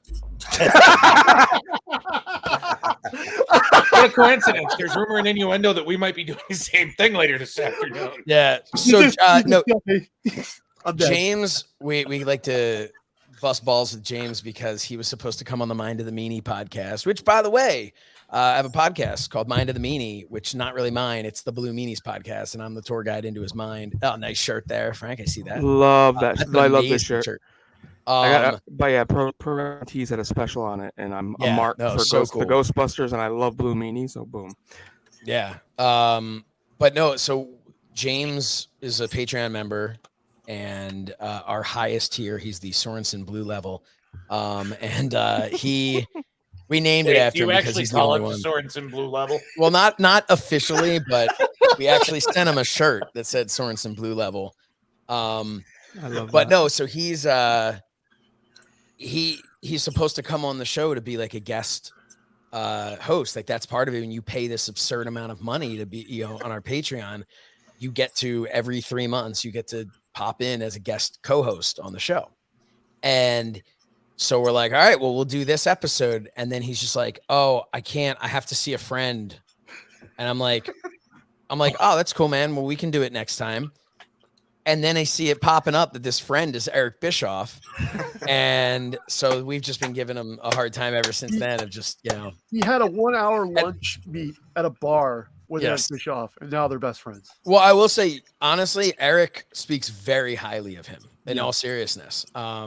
James is a great guy. He really is. If anybody in ad-free shows has an opportunity at any of these events or whatever to hang with James, he's just a good-hearted person who saved the day, saved my ass when I couldn't get an Uber after All Out because I didn't have a car there. We were just Ubering everywhere, and I wish I'd have known that, Josh, because I had to save some friends myself. Yeah. I've got a quick story. He actually bailed me out. Now that you mentioned this, and RJ is going to get a kick out of this story. RJ from Ringside Rant, he shot a message out. He's like, "Hey, is there anyone that drove here? Can someone hit me up and send me a message?" And I'm like, "Yeah, sure. Hey, what's up?" Because I live 4 hours from there. And he's like, "Hey, I really hate to do this to you, and I don't want to put you on the spot. But I don't want to pay $54 for an Uber to the airport." He's like, "Do you think you can take me to the airport?" I'm like, "Well, what do you need at the airport?" 6 a.m. Oh, yeah. Yeah, he asked me 6 a.m. on my way like, there. James took him, right? Yeah, James in a table. Well, here's the thing. This is why. So I'm thinking, I'm playing events in my head. I'm like, all right, we've just come back from All Out, and he asked me before All Out. Like, we just come back from All Out. I'm sure we've all been drinking. We've all been tired. We're all probably still drinking, and I'm gonna have to get up, either hungover or slightly drunk, and take him to the airport. And I've never even been to the airport, and try to find my way back. I'm like, "Hey, RJ, what if I just give you half the Uber money?" And then a couple hours later, he gets back to me. He's like, "Don't worry, Sorensen's got me." Yeah, I would have paid double the Uber money to not have to drive somebody to the airport at that amount at that time in the morning. But no, but James was awesome. I reached out to him and I was like, "Dude, I'm so sorry, but we're stuck. Is there any way you can help us?" And he picked a bunch of us up because we were there afterwards doing like press stuff and and just hanging out, but trying to be big shots. But so no, James is a great guy. And I love though how he's like his whole goal was to get me and Bischoff together for like a photo so I could like get the Eric Bischoff rub. And I'm like, that like I spent the weekend hanging out with Eric Bischoff, right? Like, that's super. But that was a nice superplex there. That ring had no give to it. Josh, I wanted to tell you that James and I we've been friends, God, since we all started this AFS journey because we clicked, we text from time to time. Then all of a sudden, I started getting packages in the mail. Tennessee Titans merchandise, and I'm like, what is, I didn't order this. I mean, I really like it, and I asked my mother, "Did you get me a gift?" What? It was him. Wow. He like a month later, he's like, "Hey Frank, did you like that hoodie I sent you?" And I'm like, "Son of a bitch, that was you!" It's like, and then in Chicago, he brings me this ad-free shows jacket and says, "I ordered this, and it was a couple of sizes too big. I'm a big dude," and he just gives it to me. I'm like, "Dude, when we get to the arena, I don't care how much." Hey, Earl, you saw that low blow, you son of a bitch. Sorry, go ahead. I said, "I don't care how much those damn CM Punk ice cream bars are. I'll buy you as many as you want." And I bought him 5 of the damn things. But it's like he is such a generous. And now he has diabetes. No, James is a really good guy. And he sat at our table the first day, and God bless him. You could tell he was having fun. He's just so excitable. He's just genuine. Yes. He's really genuine. Yes, he is. And that's a good quality for a person to have. Genuine is the perfect way to say it. Yep. Absolutely. And he always has a championship belt with him that he lost and then thankfully found. I was so pissed about that. He like texted me. He's like, "Dude, where'd you put my belt?" And I'm like, "Bud, it was at the table when we left." I said, "I didn't want to take it. I didn't want you to think I'd like took it from you." And I'm like freaking out too because it had Hogan's autograph on it. I think Bischoff autographed it. I'm like, It was the first autograph. He very proudly said it was the first autograph post Hall of Fame that Eric Bischoff signed. Here's the finish. There's Beautiful the finish. finish. That's it. Beautiful finish. Mark Nelson took his belt, and I finally looked at Mark and I said, "Mark, you better give it back to him. He's about to cry." Oh man. Well, I called the front desk and asked about it, and they said no, but I guess they. I actually asked the front desk. I was like, "Hey, do you guys have a thing?" They're like, "No, if someone had dropped it off," but then it turned out that they actually did, and they put it in a Target bag in the office. So they found it. But then I gave him one of these great fight action figures of myself. I saw that. He showed it's available. One pretty 100% equal substitute to an autographed Hulk Hogan Eric Bischoff belt. Yes, it's available now at so says Shernoff.com and at the Wrestling Universe in New York. But so I gave that to him as a birthday present because it was his birthday. I was like, he wanted to buy one. He asked if I could bring one for him to buy. I'm like, dude, you're not buying it. You're super supportive and everything. Happy birthday. He's like, oh, will you sign it for me? So I signed it for him, everything. Comes to me like 2 days later. Hey, do you have another one of those figures? I lost it. Oh my God, he's like serious? James. I'm like, James. So I didn't have one. I brought one and given it to Calvin. And then Calvin, like the last night, he's like, you know what, man? He's like, I can get it from you another time. He's like, just give this one to him. So I gave him. So that son of a bitch managed to get 2 action figures out of me. Well, that match we watched along here, and that was incredible. That's probably my favorite Bret Hart match of all time. And now, and I wish someone Pettingill could have told him to wipe that spit off his face. Yeah, it looked like something else. I wasn't gonna say. Yeah, guys, we're gonna Antonio. And here, a second here. This horrible thing from Antonio is brought to you by Spermies. Swallow. Todd Pettingill, he's my hero. I would I don't try to be Todd Pettingill at all because I don't think he and I are similar at all. But I try to have the uniqueness and the excitability. Not the excitability so much, but the ability to excite people that Todd Pettingill always had for me watching him, and that's so when people people post, I did a thing for Rampage where I sang along with Jungle Boy's theme, just making a complete ass out of myself. And someone was like, oh man, this had me cracking up. And I'm like, that was the hope, right? Like my whole job is to make you go, man, whatever he's doing, he looks like he's having fun. I want to tune in because that's what Todd Pettingill was for me as a kid. Like he was the one who I'm watching Mania in the morning, and he is hyping something up and it's just so exciting where you're just like, well, dude, man, if Todd's this pumped, I got to be there, in your house. Mostly in your houses sucked. But Todd Pettingill made you feel like this was the place to be. It was like when you did the interview with Matt Cardona after he won in GCW title. That was I would say that was kind of career changing for me. Even it might I think a lot more people learned about me from doing that, and that was really thanks to Matt for being so cool and just being like, dude, do it. And I'm like, hey, do you want to post it on your social media? And he's like, no, man, post it on yours. And then I talked to Brett Lauderdale at GCW. I'm like, do you guys want this on your social media? He's like, no, put it up on yours. And I talked to Fite and I'm like, do you want this on your social media? And they're like, no, put it up on yours. And I'm like, well, all right.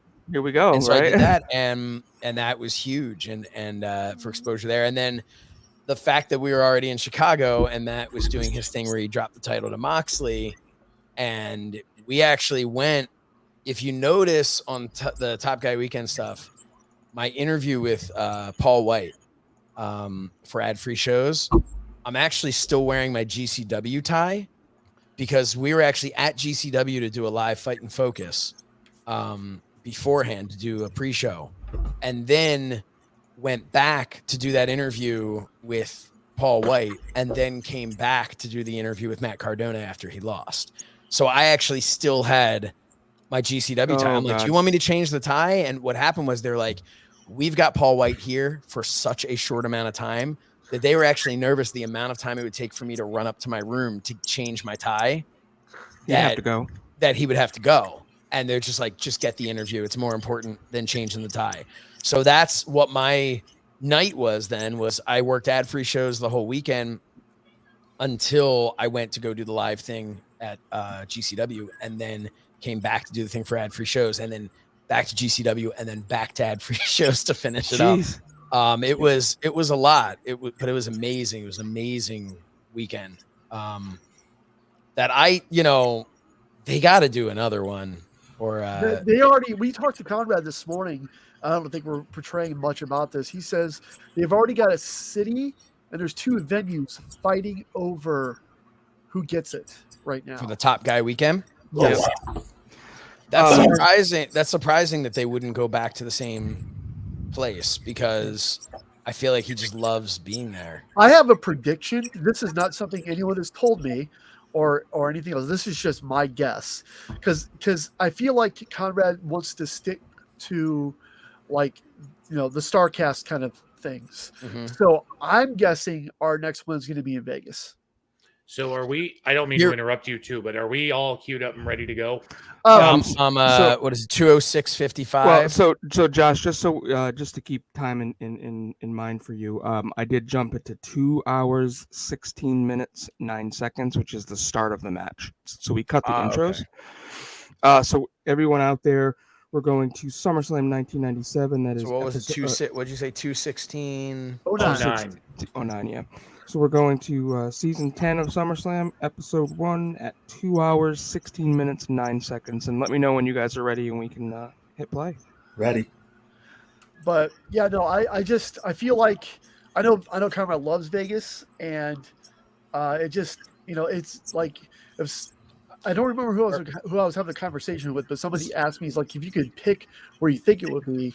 And I didn't even think about it before I realized the words that came out of my mouth. I said Vegas. I've never even been to it. So is everybody good to go? Yeah. Is everyone ready to go for this? So let's go. Yeah. So let's go. 3, 2, 1, play. Boom. All right.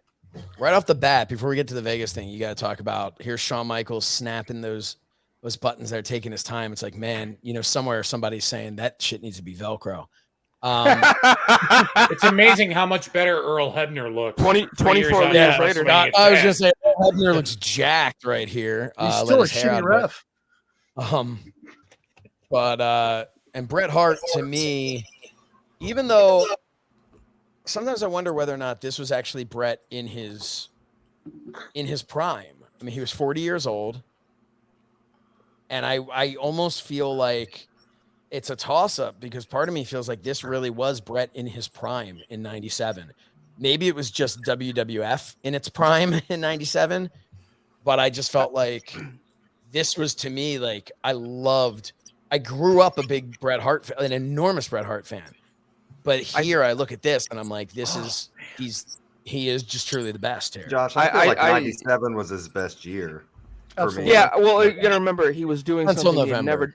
You gotta remember he was doing. And he was injured for most of 97, actually. Oh right, he had the ankle, right? Knee, was it the ankle? Knee injury. Oh, the knee, yeah. But he was doing stuff he had never done before. This heel character of his, and you'll never see it again, where the U.S. hates him but Canada loves him, kind of thing. And I would say definitely it was new and different. So you could certainly say prime. And what sucks is that he's going to be in WCW in less than 6 months, and they don't have any idea what the hell to do with him. Yeah, I mean that's a whole. We can get into that for a long time, and Bischoff has his explanations for that, and who am I to say that he's wrong? I wasn't there, He's wrong. But I just looked at it, and to me, it was a no-brainer.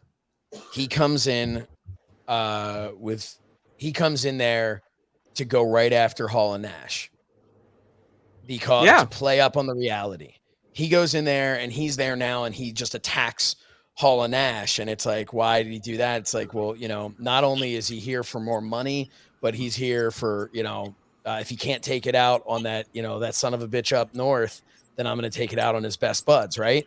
So now all of a sudden, though, you've got your situation because the NWO has more people. What are you going to do? Well, that's when Anvil and Bulldog come because they were right behind them. So then they come and you've got the Hart Foundation. You call them whatever you want to call them because I don't know legally that they could have called them the Hart Foundation, but that's Bret, you know, call them the Hart family or whatever. And there you go.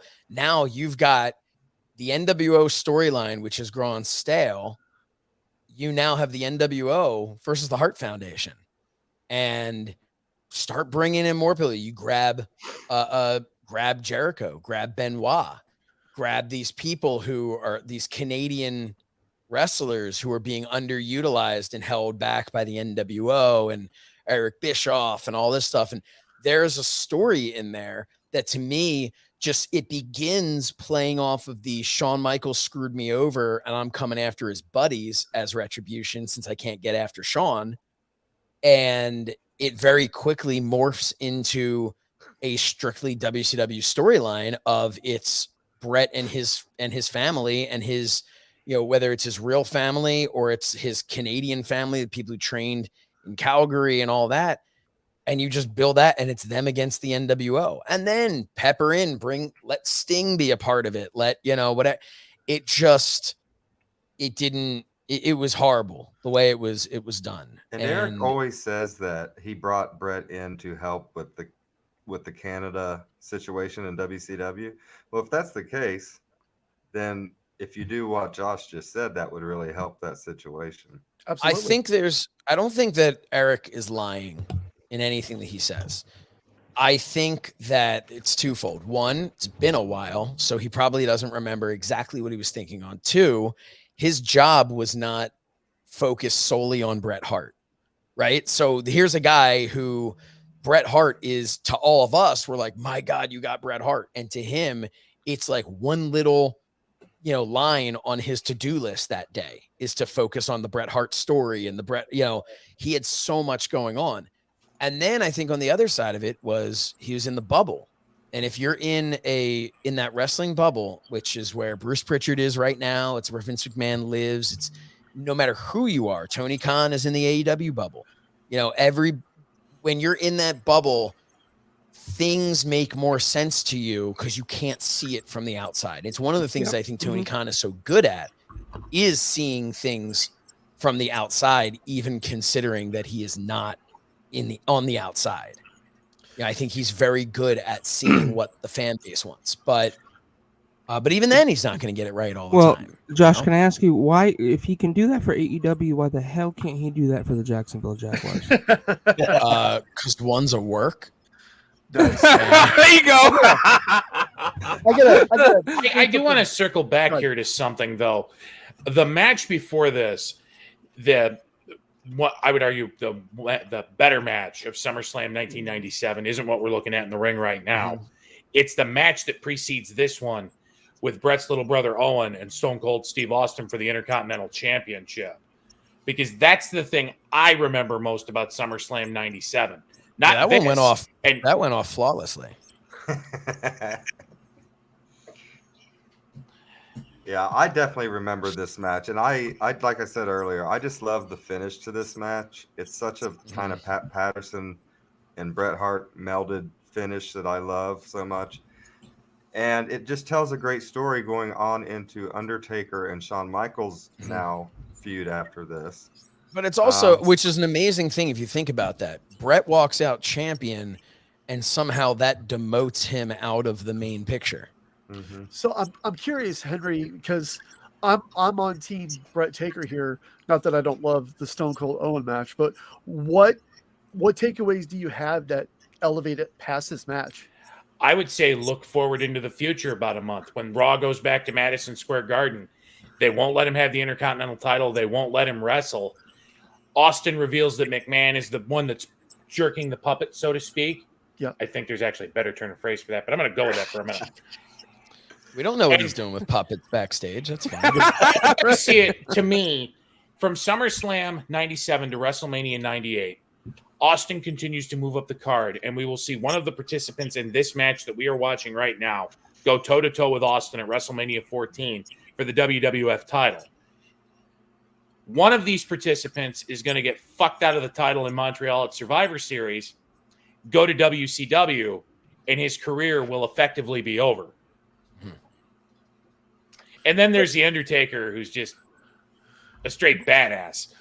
So I, not that I don't disagree with your assessment, but that's with the benefit of hindsight. Watching this with a fresh pair of eyes, how is Owen and Stone Cold better than this match? But hold on a second. I'm gonna agree with Henry on the fact that up until the accident, it was a really good match. I mean, you got Owen Hart in there, for Christ's sake, working with Steve. It was a really good match up until the accident. It starts to go down, but we still get the finish that we're expecting. Austin wins the title, and it looks like he may continue his meteoric rise, except he can't really walk to get out of the ring because he's legitimately been hurt. And I would say to me, go ahead. No, I'm sorry. No. I didn't mean to cut you off. Go. I would say to me that adds to more of the aura and mystique that is Steve Austin that we start to see with the Austin 316 that goes back to King of the Ring 96. He's continuing on that meteoric rise, and here comes Paul Bearer out to the ring. Yeah, and he takes a great bump. You would think that after taking an injury like that, the momentum that Austin has would stop. Instead, it continues to get greater. And like you said a few minutes ago, Josh, after this match, Bret Hart kind of screws himself out of the main event picture because going forward, we see a feud between Shawn Michaels and The Undertaker. Well, and so I think looking at it again, though, I agree. I agree that when you look at where people went from there, I mean, Stone Cold, in a lot of ways, was born out of that injury because, like you're talking about, Madison Square Garden, and a couple months later, or shortly thereafter, and stunning Vince and going through the whole thing. Would that character development have happened had he not gotten injured? Possibly not, or possibly it would have just been later down the line. Although I think it was undeniable what was going to happen with with Stone Cold. Absolutely. But I still feel like watching this that night, yes, the thing you're going to remember when this night was over was Stone Cold getting injured and thinking, how is he? Is his career over? But ignoring that, one is a good match and the other one is a main event. Like, I think there was so much being told here with that amazing bump by Paul Bearer. So much being told, so much happening here, so many moving parts. This match felt bigger to me than Austin and Owen. Not to cut off your point, but the amazing thing to me there is that with any other referee, they would have tried to break up Bearer and The Undertaker before he starts to try to choke slam him. Shawn Michaels was just standing off to the side, kind of just letting it go. I don't really want to step in here. Let's see where this goes. Can we talk about, though, the way Bret has the psychology of the way that he has worked on Undertaker's leg this entire time? The concept of you're a big guy, so I'll just cut you down a little bit. The little things, too, when he was doing, there was one point where he was doing that kind of like where he drops his ass on his ankle. Yeah. And the way that Bret used his knee to hold his ankle on the rope and then very quickly changed it to using his foot. I've never seen this. This I've never seen until he did it. I don't think anyone else did it after. No, I think he made it up. Yes, this is tremendous. Good luck doing that on their current posts. Shit. You get electrocuted. Yeah. Yeah, see, that's something we were kind of talking to Conrad about, is that I've always loved the production value of WWE, but I feel now with I don't know, electric boards on the ring, electric boards around the post. I don't know how I feel about that anymore. I like, I don't know. Again, this is just me having grown up in this era we're watching now, to where it's it's a little bit overproduced for me. I agree 1,000%. It's just because WWE has the best production of any wrestling company out there, and most any sporting company out there. Absolutely. But just because you can doesn't mean you should. Right. The reality is the NFL could afford to have a field made out of LED lights that looks like a real field, but it's actually LED lights. So when they say touchdown, the entire thing becomes a graphic that says touch, but you shouldn't. That would be horrible for a million reasons. Now, WWE, the idea of doing the screen for the apron, it's kind of cool, I guess. The posts, I hate. I've never been a fan. I think it's kind of cool when they wrap the posts to make it work for a specific event, but it's too much. It takes away from what's supposed to matter, which is what's inside the ring. But I think with WWE, what's inside the ring doesn't matter. I would truly believe that is their mindset, is what's inside the ring is just pretty much to get you from graphic to graphic, I've got a I would sidebar disagree here. with that a Go ahead, little Henry. bit, Go ahead. only because one of our archive episodes that we did with Conrad Thompson, we watched the Eddie Guerrero Rey Mysterio match from Halloween Havoc 97. I think if you use those outside ring posts, not with their graphics like you have on the side of the ring, but if, say, WWE decided tomorrow it wanted to do a licensing arrangement with Slim Jim to put those big turnbuckle pads on the outside, I can't say that would bother me very much, because I thought it looked cool in 1997, and I honestly think it would look cool now. I agree. I thought that did look kind of cool, and that's a big boxing thing, and that's, WWE doesn't like to have anybody's stuff on it except for theirs.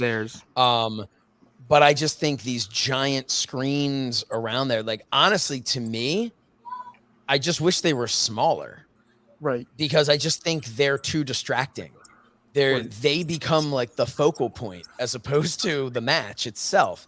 I think the Slim Jim Halloween Havoc stuff, I also look, that was a special event as well.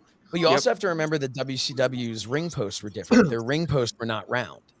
So they had that little, it wasn't it? It was off the side thing, that right? came off. Yeah. Yeah. So already they had a different style, but I don't know. I mean, is it the end of the world? No, but I just, again, I think I like this. I like what we're watching here. Just looks so much. It looks more real. Pissed at everybody today. Yeah. Real quick, I've been chomping at the bit for this because there's like this glaring, I don't know, maybe storyline plot hole with this match. It has been eaten away from me pretty much since the beginning. So we've got Undertaker out there, and we've got Bret Hart, and we're having this classic match, right? And then just a little ways in, Paul Bearer comes out, and he's going to get involved. And then shortly thereafter, Owen and Brian come out. So we've got Paul Bearer, we've got Owen, we got Brian Pillman. We're missing somebody. Well, Bulldog and it just seems like, from a logical standpoint, I mean, Bulldog too, but if we've got Paul Bearer and we've got Brian Pillman, we've got Owen Hart, we've got Bret Hart, we got the Harts, we've got Love. We're missing Brother Love, because I love you, Josh Shernoff. Place your hand on the screen, Josh, and be healed, my brother. I placed hands on Bruno's testicles and healed his kidney stone at Top Gun Weekend. Wow, that's where the hell was I for that? We didn't need to know about, but I feel violated right now. I appreciate that. You feel violated? No. Yeah. I feel very uncomfortable. I feel dirty. I need an adult.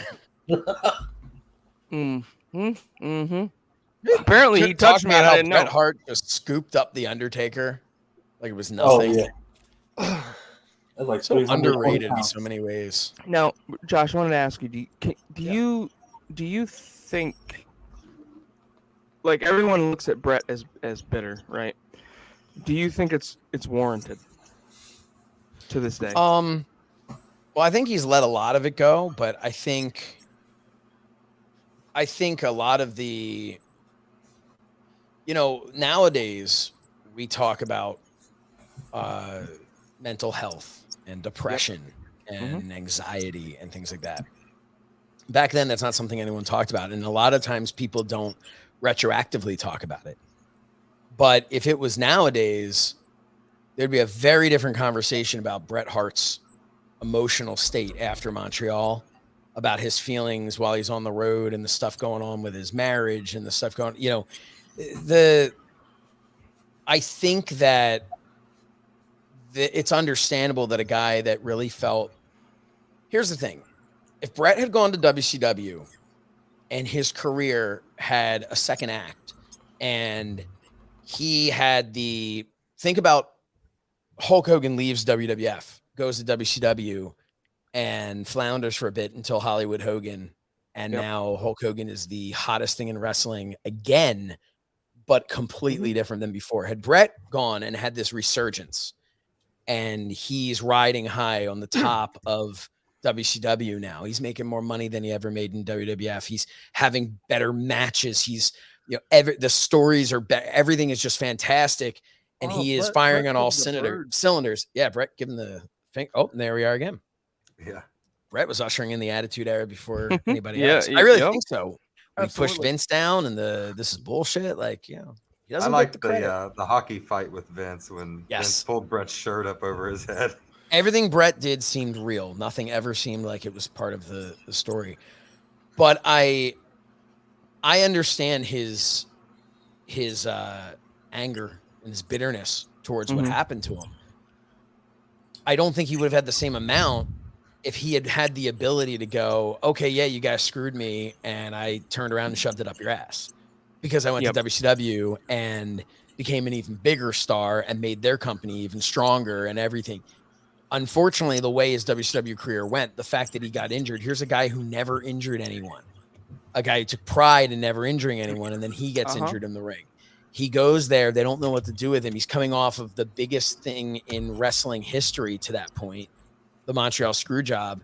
And somehow Vince McMahon ends up becoming the biggest character, the biggest heel, and makes all this money off of that. Whereas Bret was put out to pasture and just wallows away in WCW politics and all that crap. Absolutely. So I think the outcome of what happened from Montreal Screwjob is what lent itself to him having so much bitterness about the Montreal Screwjob. I think had he been successful, even had he been equally successful, it would have been a whole lot of just like, you know what, you screwed me, good for you, whatever. I'm going to continue on with my career. You're not the only game in town. But I think because everything was so negative, everything went so terribly for him, I think it was a lot of like, you guys screwed me. And then this happened. And then I went and got kicked in the head. And then my career was over. And then I had a stroke. And then you killed my brother. And then it's like, I think it's very understandable for why why he had so much bitterness for such a long time. And that's just looking at it from an outsider standpoint. We weren't there for that day-to-day grind. We weren't there for, so it's a personal relationship between him and Vince. I think it's understandable. If Bret doesn't get kicked in the head by Goldberg and is still in WCW when Vince buys it, what do you think happens there? At that point, I think Bret collects his AOL Time Warner money and doesn't come back. Absolutely. I don't think so. I think that because Michaels was gone, I think, given what we know would happen with the invasion angle, granted, Bret Hart was more a WWF guy than a WCW guy because of his long tenure with Vince. I think if Bret's still able to wrestle, I think he would have done what Booker T did. I think he would have let Vince buy him out, and I think he would have come back. What Vince would have done with him is anybody's guess, but Vince and Bret do make peace with one another. Right, but I think there are a couple of factors to put in there. Number one, what happened to Owen? Did Owen, in this scenario, did Owen still die in 99? Because if he did, at that point in time, Bret is not coming back. No, because that's only 2 years removed. I agree with there's no way Josh. Bret's coming back after Owen's death. 2 years later, I don't care what Vince offers him. No, because also and he was never going to take a buyout for Booker T. Took a buyout for what, like 50 cents on the dollar. Yeah, he was also the WCW US and World Champions when they folded. Yeah, but he could have sat home, but instead he saw at the age he was and where he was in his career, this was his opportunity. He's not going to sit at home. It's an opportunity for him to jump in because they easily could have just put the title on someone else and relaunched it or done whatever. So Booker T made a good move there. Had Bret still been there, Bret would have done the same thing as everybody else. He would have sat out. He would have collected the money. And then do I think he would have eventually come back? I think he eventually, had Bret never had the stroke, I think eventually Bret would have come back and would have had a match with Michaels. Absolutely. You think so? I think once Michaels was back, I think that when Bret came back and had that match with Vince, I think instead that would have been Bret and Shawn Michaels at WrestleMania. I highly even if Owen would have died, because obviously by that point Bret had made a professional decision to return to the company. So I think by that point, if it hadn't happened earlier, had he not gotten injured and had he not had the stroke, I truly believe by that point in time, Bret would have come back. I do think that him having the stroke and Vince McMahon calling him, I think there was a level of perspective that was put on the Montreal Screwjob. I don't think Bret ever blamed Vince for Owen's death the way that other people in the family did. Right or wrong, I don't think, from the things I've seen and things I've read, and again, that's just my opinion, and I'm not a part of it at all, but I don't think he ever blamed Vince in the same way that other members of the family did, because I think Bret understood more the inner workings of it. Exactly, because Bret was there day to day for years. He knew, he had a close relationship with Vince McMahon all the way up until he left. I mean, he even told Vince, "I'm gonna go to WCW if you can't pay me," and so they had that kind of relationship. So Bret, on a high level, understand the workings of everything that went day to day, business wise, and even the little stuff like how stunts like that work. So there's so many. I mean, look. It's, but as they say, but by the grace of God that it wasn't Sting, right? Like when you factor in just from an odds standpoint, how many times Sting did it versus how many times Owen did it. Yep. The option, the opportunity was there. Really what it all came down to was the people who did it lied about their experience and their position. Yeah. I was going to say, what it all came down to, and WWE should have vetted it better. But also, when you say that fell on Vince McMahon, you can't. The reason Vince McMahon has been as successful as he's been is while he has his fingerprint on everything and he has the last say on everything. Things like that, make sure the rigging crew is who they're supposed to be. That's not realistic. That Vince McMahon. Personally, now, of course, at the end of the day, responsibility falls to him from a business standpoint. That's his company. Responsibility falls to him. And I absolutely think in a lawsuit, he should have been named in the lawsuit as he was. I think that that's fair. But I don't think it's fair to say Vince would have, in what scenario, had something happen with Pyro and somebody got, severely injured from Pyro, like that time the Undertaker got burnt by the Pyro. St. Louis. You can't look at Vince and go, well, that was Vince McMahon's fault personally. Right. What you're saying, like he has other people who make those decisions. What Josh, what you're saying is exactly how I feel about it. I don't think what happened to Owen was Vince's fault. I think it was the rigging crew's fault. I think it was the people that were up in the rafters with him's fault. But you are Vince McMahon. You own the World Wrestling Federation. Therefore, you in court have to pay the piper and deal with it. The only thing I think that you could actually blame Vince for was continuing the show. And I understand that that's very easy for all of us to sit here 20-something years later and say that versus the guy who had to make that split-second decision right there when you have a responsibility to the pay-per-view audience, responsibility to the pay-per-view company, to the fans that bought tickets. They're there. You have this live audience. What are you supposed to do? Did he make the right decision? I personally, I don't think so. Oh, this is crazy. Yeah. Yeah, I think that seemed like a better idea Whoa. than it actually ended up being, but Oh, he's trying to do sharpshooter on the pole. Yeah. Oh, Oh, and then he goes into Sean. There we go.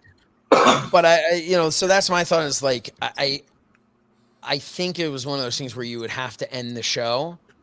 And I think you could even, here's the thing, maybe not end the show right away because Owen's being brought to the back.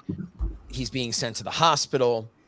But the moment Jim Ross was given that order to say, Owen Hart has died, that is not how it should have been done. The show they should have said at this point, we're done with matches. We have this information. Jim Ross, here's what happened. Take a minute, digest this. Yep. We'd like you to go into the middle of the ring. We know this is uncomfortable, but we need you to go into the middle of the ring and we need you to make this announcement. And you need to make this announcement to the audience at home and the announcement to the audience there and say, unfortunately, out of respect to Owen Hart, we are going to stop this show at this point. And everybody keep, the Hart family in your prayers and blah, blah, blah, all that stuff. But that's in retrospect. Good luck. I'd like to see any of us in it. Well, I wouldn't like to see it, but if any of us were in a scenario where we're in Vince McMahon's position or Kevin Dunn's position at that point, I can't, I can't say what decision I would have made, Two questions. Number one, that happens tomorrow at Extreme Rules. Does the pay-per-view still go on? No. Do you think the business has changed to the point where Vince will stop it? Yes. And every single fan would understand. There's our finish. I love it. I love how Michaels boxes himself into a corner. He's bitching at Bret about how he uses the chair, which he didn't see. Then Bret spits on him. And then he swings the chair at Bret, hits the Undertaker, and has no choice but to call it down the middle. 1, 2, 3. I like when Bret covers the Undertaker and he goes like this to Sean, like, come here. Yeah. Get this shit, brother. Sean's counting sliding right out of there, pissed off. Mm-hmm. I love that too. So many little nuances. 5-time champion, motherfuckers. Yep. I love and that meant something. Yep. I gotta tell you, the second one after Hogan. Clearly, the crowd. Yep. Clearly, with what you've got behind you, Josh, I'm assuming this is your favorite title. Yeah. So absolutely. Where is it? The Winged Eagle's the best title. The best there is. The best. So this belt actually is from when I wrestled. So if you look at it, it's not exactly the same. If you can see on the side. Oh yeah. Nice. So this was the TWF Championship belt, which was a company that I promoted, and this was our championship. This was actually, if you can see here, this was actually made by Reggie Parks. Nice. Holy shit, that's amazing. So it is a legitimate championship belt and one of my prized possessions that nobody else would ever really want. But this was a belt that I also held it because. So we're not going to see that in Conrad's trophy case tomorrow. No, because Conrad would not give a shit. But it's much smaller than the other belts, and this cost me $500. Believe it or not, back in 1999, this cost $500. That is cheap. Yeah, but Reggie Parks did. He was so cool to also he added this for free. The part that said TWF champion. Added that just to be nice.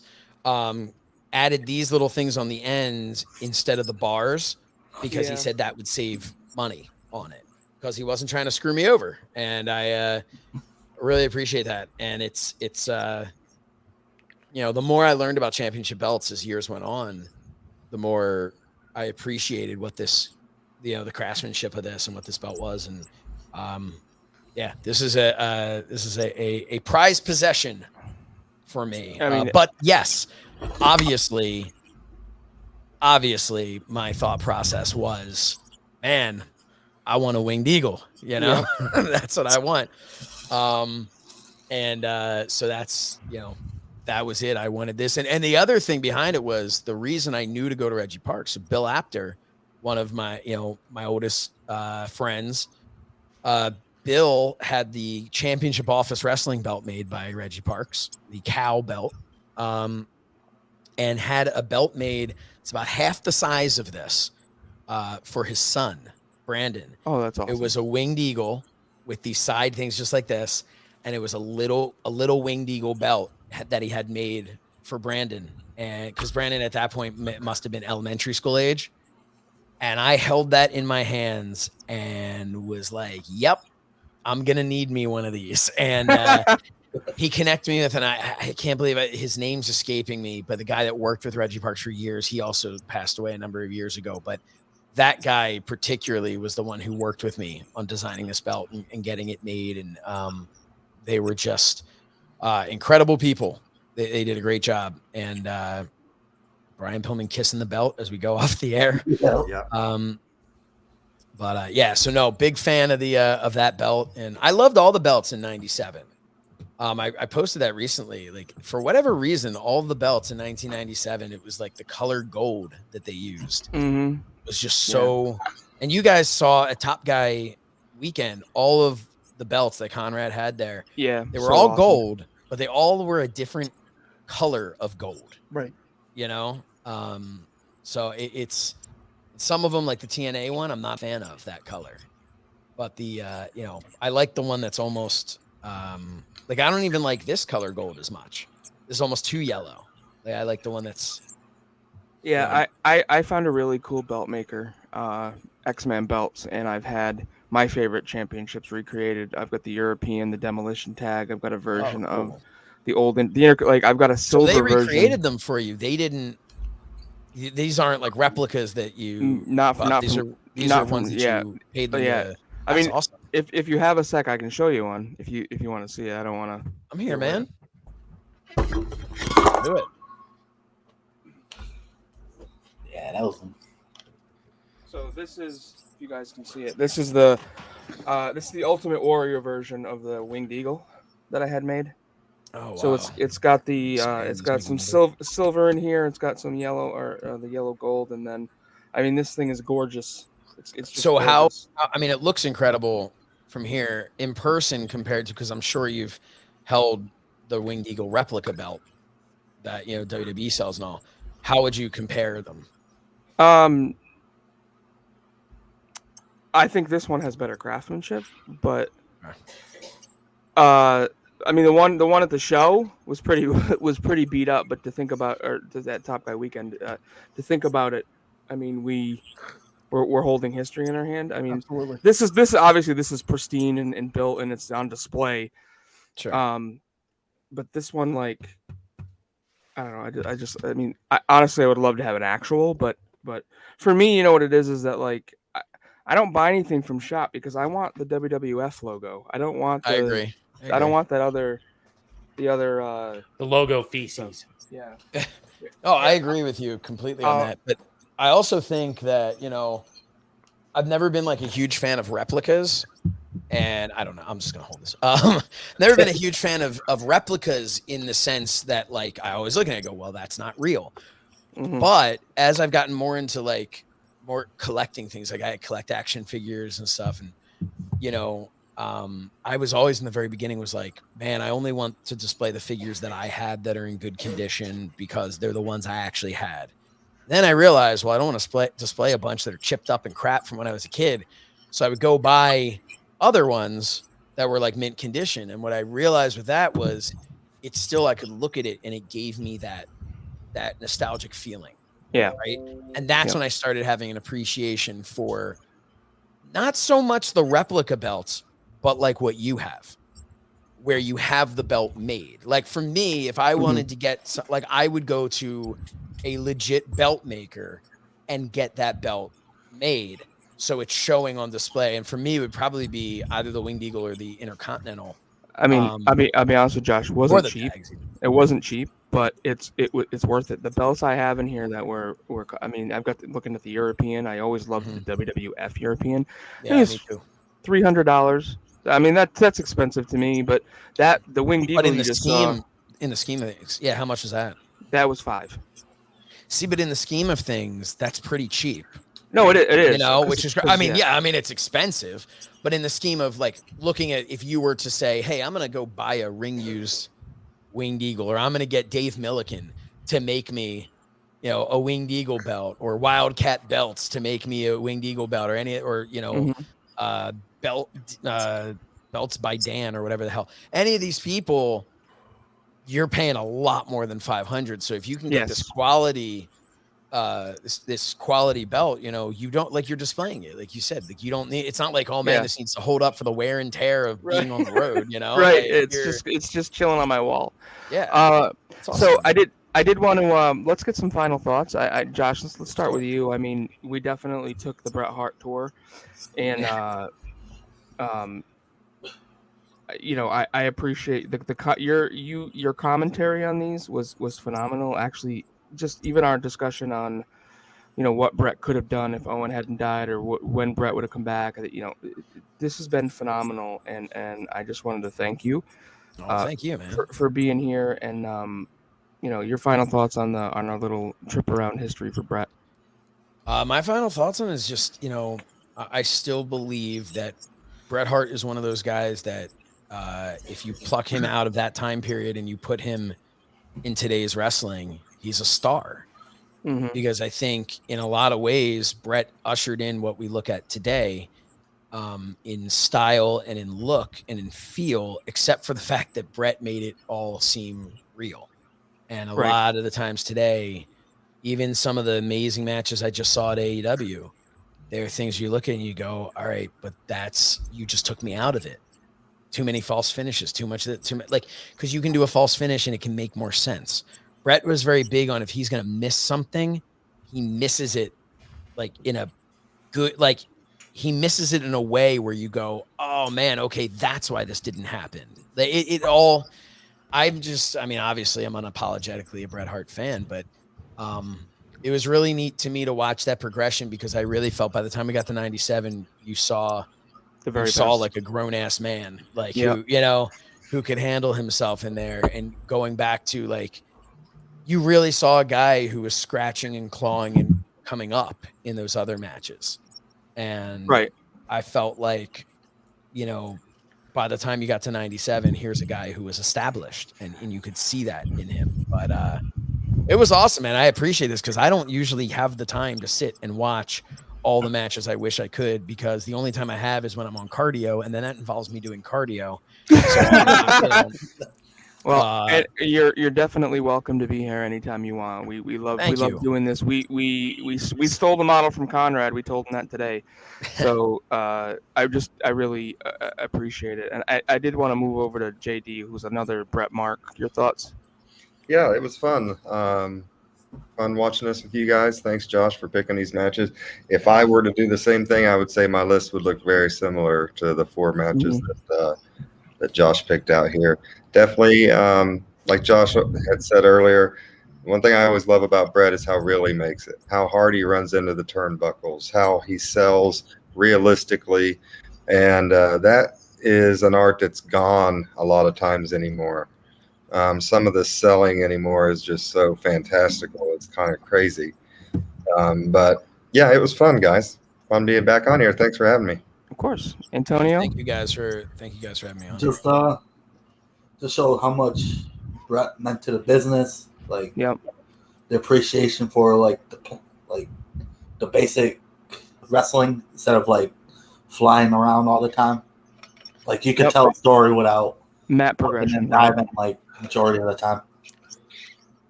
Henry, let Phil go first. Phil, wow, it's short and sweet for me. I mean, those 4 matches, Josh, pretty much perfectly encapsulate, you know, the progression of his rise to stardom, and he really is the best technical wrestler that ever lived. I agree. Phil or Henry, sorry. I have hair, Frank. I'm not like Phil and Antonio. I'm not bald. Oh, my. I enjoyed this selection of matches. Part of me wishes that we had stayed with the SummerSlam motif, because I'll say it, I like Bret Owen at SummerSlam more than I do at WrestleMania, because I think it's a better match. I think it becomes better when there are stakes, for lack of a better word, on the line. But that being said, all of these were great matches. It progressed and told a wonderful story. And I'll second what Frank said. You ever want to come back, Josh, you're more than welcome to join us anytime. This was a lot of fun today. Thank you. I appreciate that. My final thought here is this is a progression of my childhood from when I was 10 years old to when I was 17. And I never have a problem going back and watching these matches. I never have a problem going back and watching these full shows. Hell, I mean, it's SummerSlam 97. We could have watched Los Boricuas and the DOA. I'm just joking. Yes. But we should have. That was the one, obviously. Right. You like that when I come back, I want to watch We'll watch that show. So I just want to, again, thanking Josh, thanking everybody here, thanking JD from Ringside Rant. Josh Shernoff, you can find him on Fite, so says Shernoff.com, so says Shernoff on Twitter, with Mind of the Meanie, with Blue Meanie. He's all over the place. We love him for it. So on that note, we're gonna be done, and top guys out. We will see you next time on TGT. 14 Wrestlemanias. A leg drop, an elbow smash, a body slam. Are you ready to fight? Who will survive?